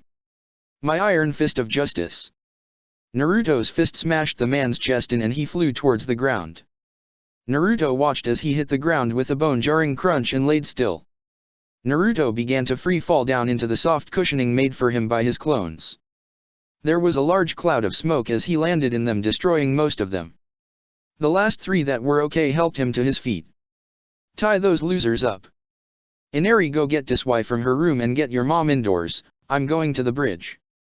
With that, Naruto took off for the bridge. He arrived several minutes later and swore when he saw that his team had already engaged Haku and Zabuza. He could see Zabuza's mist technique obscuring a section of the bridge and he began to run towards it. "Damn it, why couldn't things go how I wanted them to?" Naruto swore to himself. "Fuck my life," he thought as he ran into the mist. He just kept running straight, not bothering to stop at all. He felt a whoosh as Zabuza's sword whizzed past his face. Naruto yelped and kept running straight until he crashed into someone. "What the hell?" Sakura muttered as she jumped to her feet, trying to see in her small area of visibility. "Sakura, move," Naruto said as he shouldered past her. "Naruto!" she exclaimed. Naruto kept running forward, hoping that Haku would be further up ahead battling his retarded teammate. He kept running and soon he broke out of the mist and came across a sight he wished he hadn't. Haku was battling against Sasuke using her Kekkai Genkai. Naruto saw a dome of ice mirrors surrounding the Uchiha and he watched as the raven-haired boy shot a fireball at one of the mirrors, hoping to melt it. Naruto shook his head when it didn't work. "Damn it, Sasuke, you're gonna get your gay ass killed." With that, Naruto took off to fight against his friend in a battle that neither of them wanted to transpire. Naruto dived through an opening in the mirrors and knocked Sasuke down just as a barrage of ice senbon whizzed by and clattered against the pavement. Sasuke grunted and saw who had just saved his life. Naruto rolled off of the boy and jumped to his feet and found that he could see an image of Haku in each and every mirror. Naruto gulped as he drew out a kunai and held it in front of him steadily. He heard Haku gasp as she realized who had joined the fight. "I'm sorry," Naruto muttered and heard Sasuke jump to his feet. "Why are you here, loser?" the Uchiha demanded, and Naruto ignored his comment and started talking. "We gotta figure out a way to get out of here," Naruto said, and Sasuke looked taken aback. Usually Naruto engaged in a fight with after he insulted him. "I can handle this loser by myself," Sasuke said, taking on a fighting stance. "Too bad they aren't our enemies," Naruto said as he looked directly at a random image of Haku. "What do you mean?" Sasuke said as he looked at Naruto, puzzled. "Gato is just going to kill these two after they defeat us," Naruto said and charged his chakra into his fist. Naruto ran at a mirror, his fist glowing a bright blue as his chakra flowed from it freely. He slammed the chakra-infused punch into the mirror and was surprised when it didn't shatter under his assault. "My ice mirrors are unbreakable," Haku said and disappeared for a split second. When she reappeared, Naruto fell to his knees with senbon sticking from his back and legs. Sasuke hadn't fared much better and had senbon sticking from his arms and legs. Damn, she is too strong for me, and the Uchiha isn't any help either. Naruto thought and looked back at Sasuke. Naruto jumped back and landed by Sasuke and growled. Now what? We have no choice but to work together. He muttered and glared at Haku. Why are you doing this? He thought and listened to what the Uchiha had to say. I hate to admit it, but you're right, Sasuke said, and Naruto shook his head. Okay, here's the plan. Use a fire attack and I'll try to attack her while she is avoiding the attack, Naruto said, and Sasuke looked at him quizzically. How do you know that she is a girl? The Uchiha asked, and Naruto shrugged. Her voice gave it away, he said, and shifted his feet into a better position. Please don't make me do this, Haku. Please don't make me do this, Naruto, Haku thought as Sasuke started making hand seals. It was then that she moved. Time seemed to slow down as she left the mirror with her hands full of senbon. Sasuke was almost done with the seals, but Naruto knew it would be too late. The blonde swore as he was able to see Haku throw the senbon at the Uchiha. Naruto acted in slow motion, not sure why he was doing what he was doing. He pushed Sasuke down to the ground and jumped in front of him and turned so that his back was to the senbon. Sasuke was about to breath a fireball when he saw what Naruto did. A small wisp of fire left his mouth as Naruto dropped to his knees in front of him, wincing in pain. Naruto, no, Haku thought as she re-entered her mirror. El loser, Sasuke asked as Naruto fell to his side. That hurt, Naruto muttered. Hundreds of ice senbon were sticking out of his back and neck now. His legs and arms were also littered with them, and Sasuke could only watch as the person that he and his team had disrespected for so long saved his life. You actually saved my life, Sasuke managed to ask, and Naruto snorted with the small amount of strength he had left. Don't get the wrong idea. First off, I had an ulterior motive in saving your gay ass, wasn't it? Second, my body moved of its own accord, Naruto said, and slowly shut his eyes. Sasuke shook his head and slowly stood to his feet with his eyes closed. Haku watched Naruto's unmoving body and bit her lip. She hadn't meant to do that. She was actually going to just kill the Uchiha boy and let Naruto live, but now she had killed him anyways. You bitch, you're going to die now, Sasuke yelled, and his eyes shot open to reveal a Sharingan.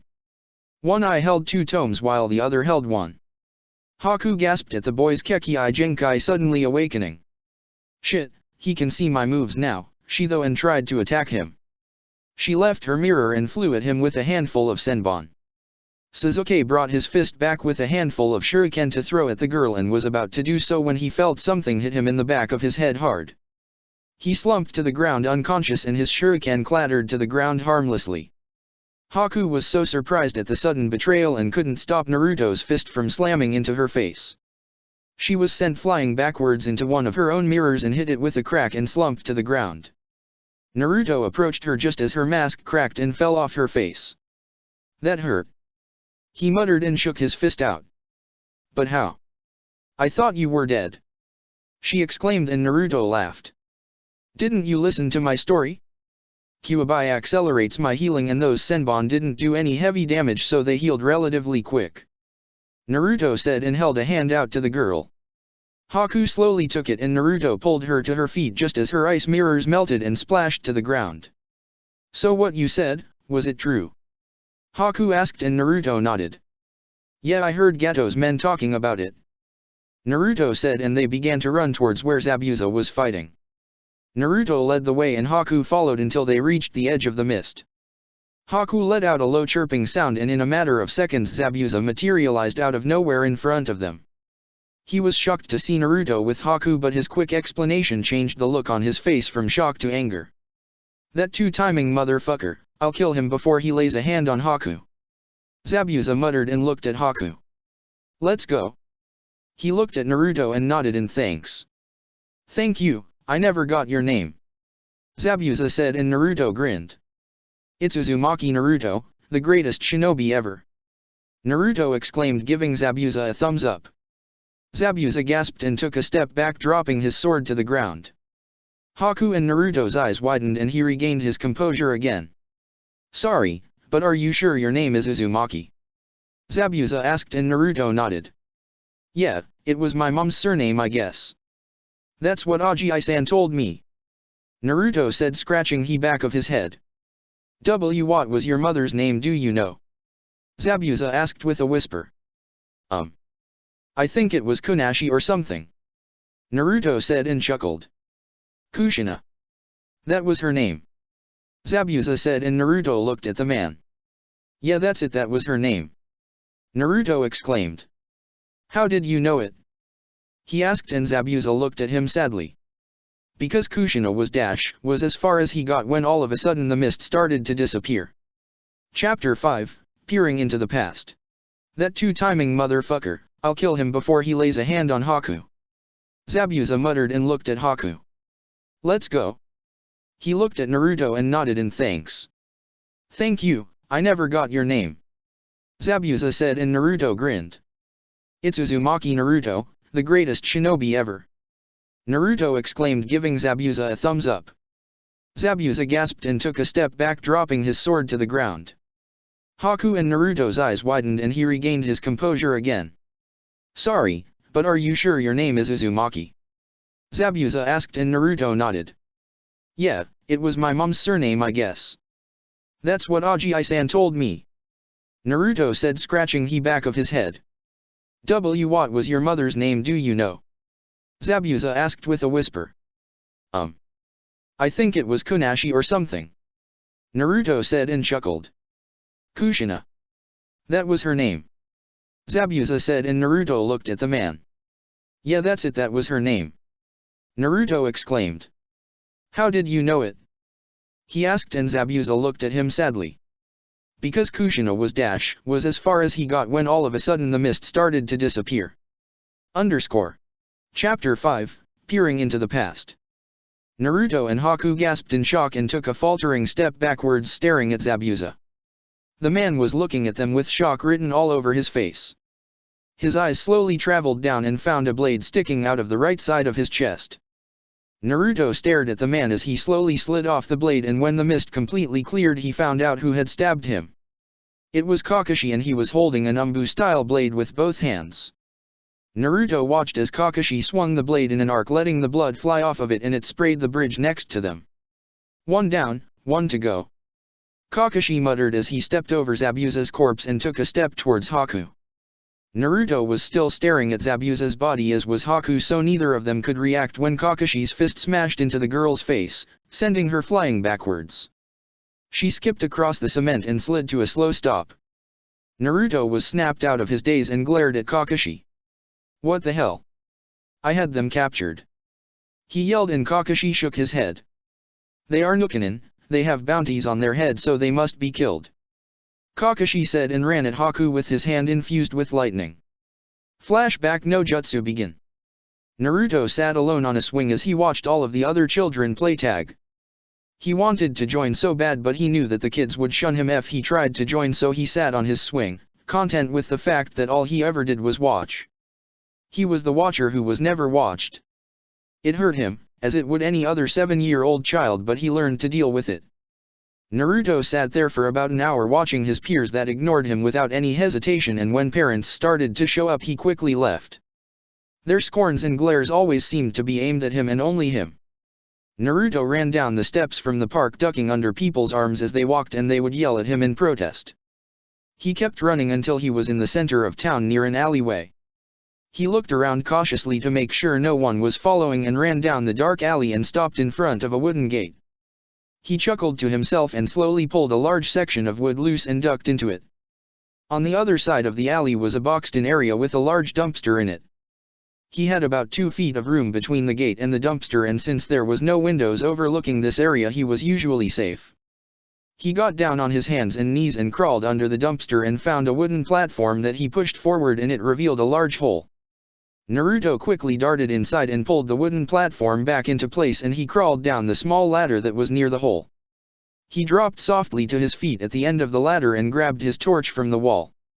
He had this whole entrance set up nicely. He lit the torch with a pack of matches he always carried around and held it in front of him. He began to walk forwards for a while until he finally found what he was looking for, An entrance to the sewer systems. Naruto had found this spot when he was 2 years younger and on the run from a mob that was like usual trying to beat him. He had darted into an alleyway and found a small sewer cap, and he pulled it up with his small muscles and jumped inside. He had landed in the sewers and looked around in fear as a small stream of green water rushed by. Naruto heard shouts as people found the spot he had entered and began to run wildly down the tunnel until he found the entrance he was in. From there he had figured out everything else. Naruto took steady strides through the murky water as he walked along. He hummed silently to himself like he usually did on this walk until he came to a fork in the tunnels. Both led to different houses he had set up, but he wanted a specific one today. He turned to the right one and started to run down it until he heard a roar up ahead of him. He slowed to a steadier yet brisk walk as he neared the house in anticipation. After about 5 minutes he came upon his house, and it was beautiful. When Naruto had first found this spot he was surprised no one else had claimed it, but he quickly found out why no one else had really claimed it. The tunnel led out to a pit that was about 300 feet deep if Naruto guessed correctly, and the sewer water fell from the sewer into the pit from a height of maybe 100 feet. The effect was a beautiful green waterfall. Naruto stepped out on the ledge and balanced carefully as he scooted to his left. The pit was at the further edges of Konoha because they couldn't have the sewer water near the village for sanitary reasons. So the pit was actually 500 feet in depth, but the water only came up to the 300 mark. The waterfall was 100 feet up from the surface, so Naruto was properly protected from anyone above. Anyways, along the edge of the pit was a small ledge that Naruto had found one day. It protruded about 8 inches from the side of the rock pit, and Naruto had found that he could walk along it perfectly. Right now he began to inch his way towards his destination. If one were to come to this spot and be brave enough to inch along the side of the pit, they would find that if they crept along the side for about 50 or so feet they would find a large cave, and this was where Naruto had his special home. It was so special because of many reasons. First, it was rather big and roomy. Second was because it had a natural spring running through it and trickled down into the pit. Third was because it was connected to a large network of other caves along the pit. Naruto looked and saw the 2 other tunnels that connected to caves and tunnels that were all located inside of the pit, some of them actually going underneath the water and out far beyond the borders of Konoha. Naruto liked to come here as often as he could just to relax and enjoy himself. He could drink from the spring and he could follow the tunnel for a couple minutes and he would find a natural hot spring too. When he found this, the boy was excited. He could bath and everything in this area. The only downside to this place was the long journey to get here, but Naruto was working on a solution for that. He had stolen a pick from a construction area one day and had since been working on making a hole that led to his other home in the sewers. Naruto sighed as he laid back against the smooth wall of his home. Home, it was such a simple term yet held so much meaning. Naruto, only 7, had learned so many skills he wished he had not been forced to learn. He had learned to hunt animals, how to steal, how to build, how to survive on his own. No one was around to help him. Well, there was someone, but they didn't bother with his life too much. It was the Sandaime Hokage. The old man had really cared for him, but the council had banned the old man from really seeing Naruto. So the old man gave Naruto homes, but they always burned down, so soon Naruto just tried to cut off ties with everyone and live by himself. Naruto watched as the sun slowly set and pink light flooded his cave and tears watered in his eyes. If only he could watch this sunset with family. Family, such a simple term like home, but it meant so much to Naruto. Naruto picked himself up and walked from his cave and walked along the edge of the pit until he reached the main sewer line and began to jog steadily through the waters with his torch that he had set down on a rock in the sewers. Naruto soon reached the fork in the tunnels and ran down the left tunnel to his more permanent home. He soon arrived, and when he did he sighed in relief. I had been another great day. He looked around the small cave and walked over to his fire pit. It was in a small part of the cave that had been burrowed out to test the depths of the pit for the use of the sewer, and Naruto was thankful it was there. He could have fires and the smoke would ventilate out through the hole and would harmlessly drift away. He walked over to the smoldering ashes and threw some of his logs on. The pile was getting small and he knew he would have to make another theft run. He looked around his cave again and took into stock everything he had. In one corner he had his bed, which was just a bunch of blankets piled on top of an old mattress he had found. He had a few pillows that he had managed to steal, but as far as a bed went, that was it. He moved on and found his ever so handy couch and chuckled. He had a hard time getting that one to tell the truth. It took him about a month to even get it down into the cave to begin with, since he had to try and find another alternate route to the sewers. The couch was cozy to sleep on, but when he did his neck would get sore. He looked at his growing pile of ninja gear and laughed. He had become the weapons shop's worst nightmare in the last year and had earned himself the name King Stealer. The boy was rather skilled at stealing and was always able to outrun the ninja and people chasing him. He walked over to the weapons and looked at the notebook that told how many of each item he had.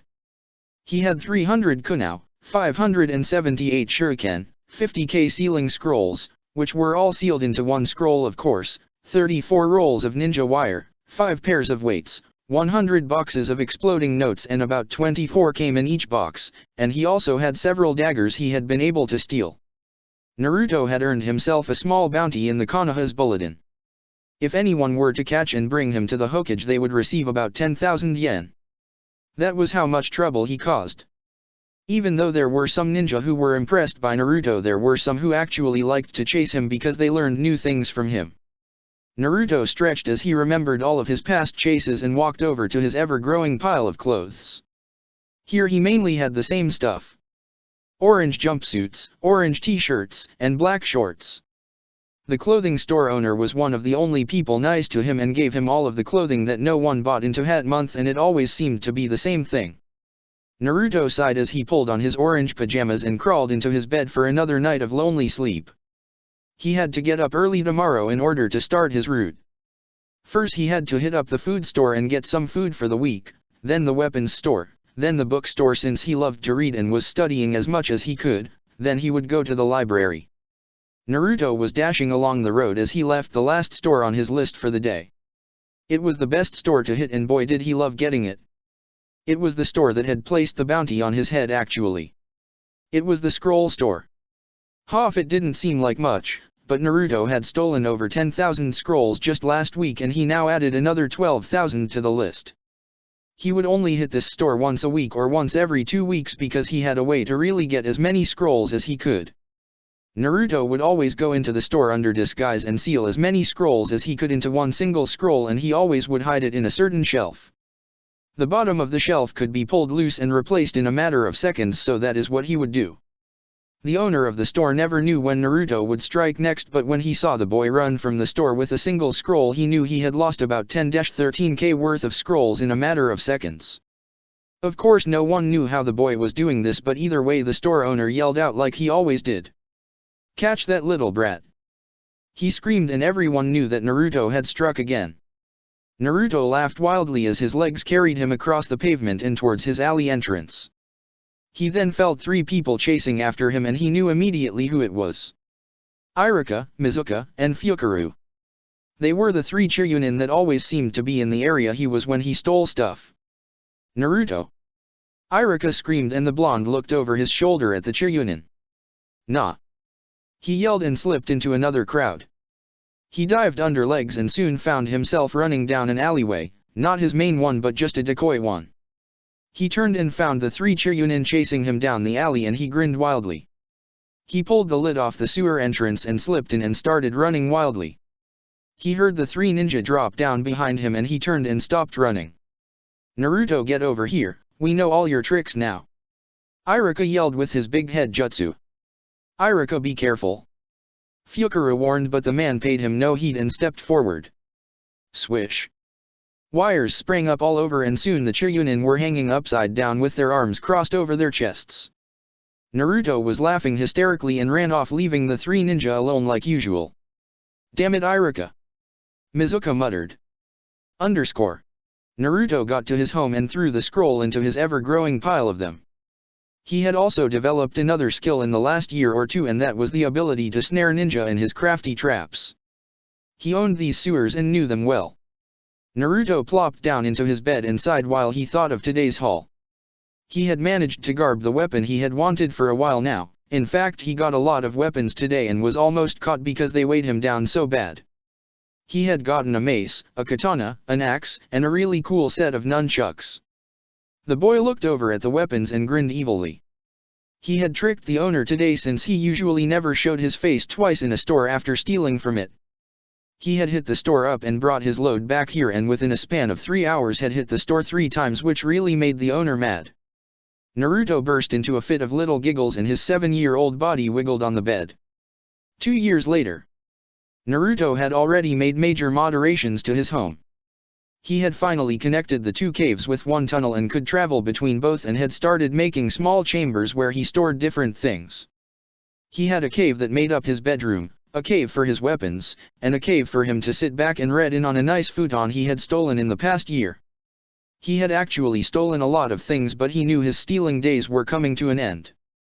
He only had 5 more years to go and then he would become an official ninja. The Sandaime had located him one day and told him that ninja school had already been paid for him, and he was to start in 1 week. Naruto had been really excited at hearing that news. Naruto was now standing in the entrance to his spring cave and he was staring at the waterfall. The Hokage had told him all this 6 days ago. He was to start school tomorrow. Naruto sighed and walked back to his main cave and looked around. He had signs that pointed in the direction of each cave, and he looked and saw the one he was looking for. He walked towards his supply cave and grabbed his backpack off the floor. He had many, and the one he chose was a dull black one that was the basic bag for supplies. He didn't think that he would need any weapons since he would just be starting off in school, so he packed some basic stuff. A few books on chakra, sealing, and Konoha's history, even though he didn't understand any of it. He also threw in some sealing scrolls just in case. He then made his way to his bed chambers to sleep. He had a big day ahead of him. The day came early and it was not as Naruto had expected. Flashback no Jutsu end. Naruto watched as Kakashi drew closer and closer to Haku with the lightning jutsu in his hand. Kakashi stretched the hand out towards Haku as though to puncture her heart, and Naruto could only watch as he drew ever closer to doing so. What can I do? He asked himself as he stared at his sensei. He is my sensei, and if I attack him then I can be punished severely, but Haku is my first real friend, and if I let her die. He said to himself. Kami, you just hate fucking with me, eh? Naruto said as he tore at his hair in anger. Kakashi thrusted his arm at a now standing Haku. No! Haku screamed. Check the description for the links to the author.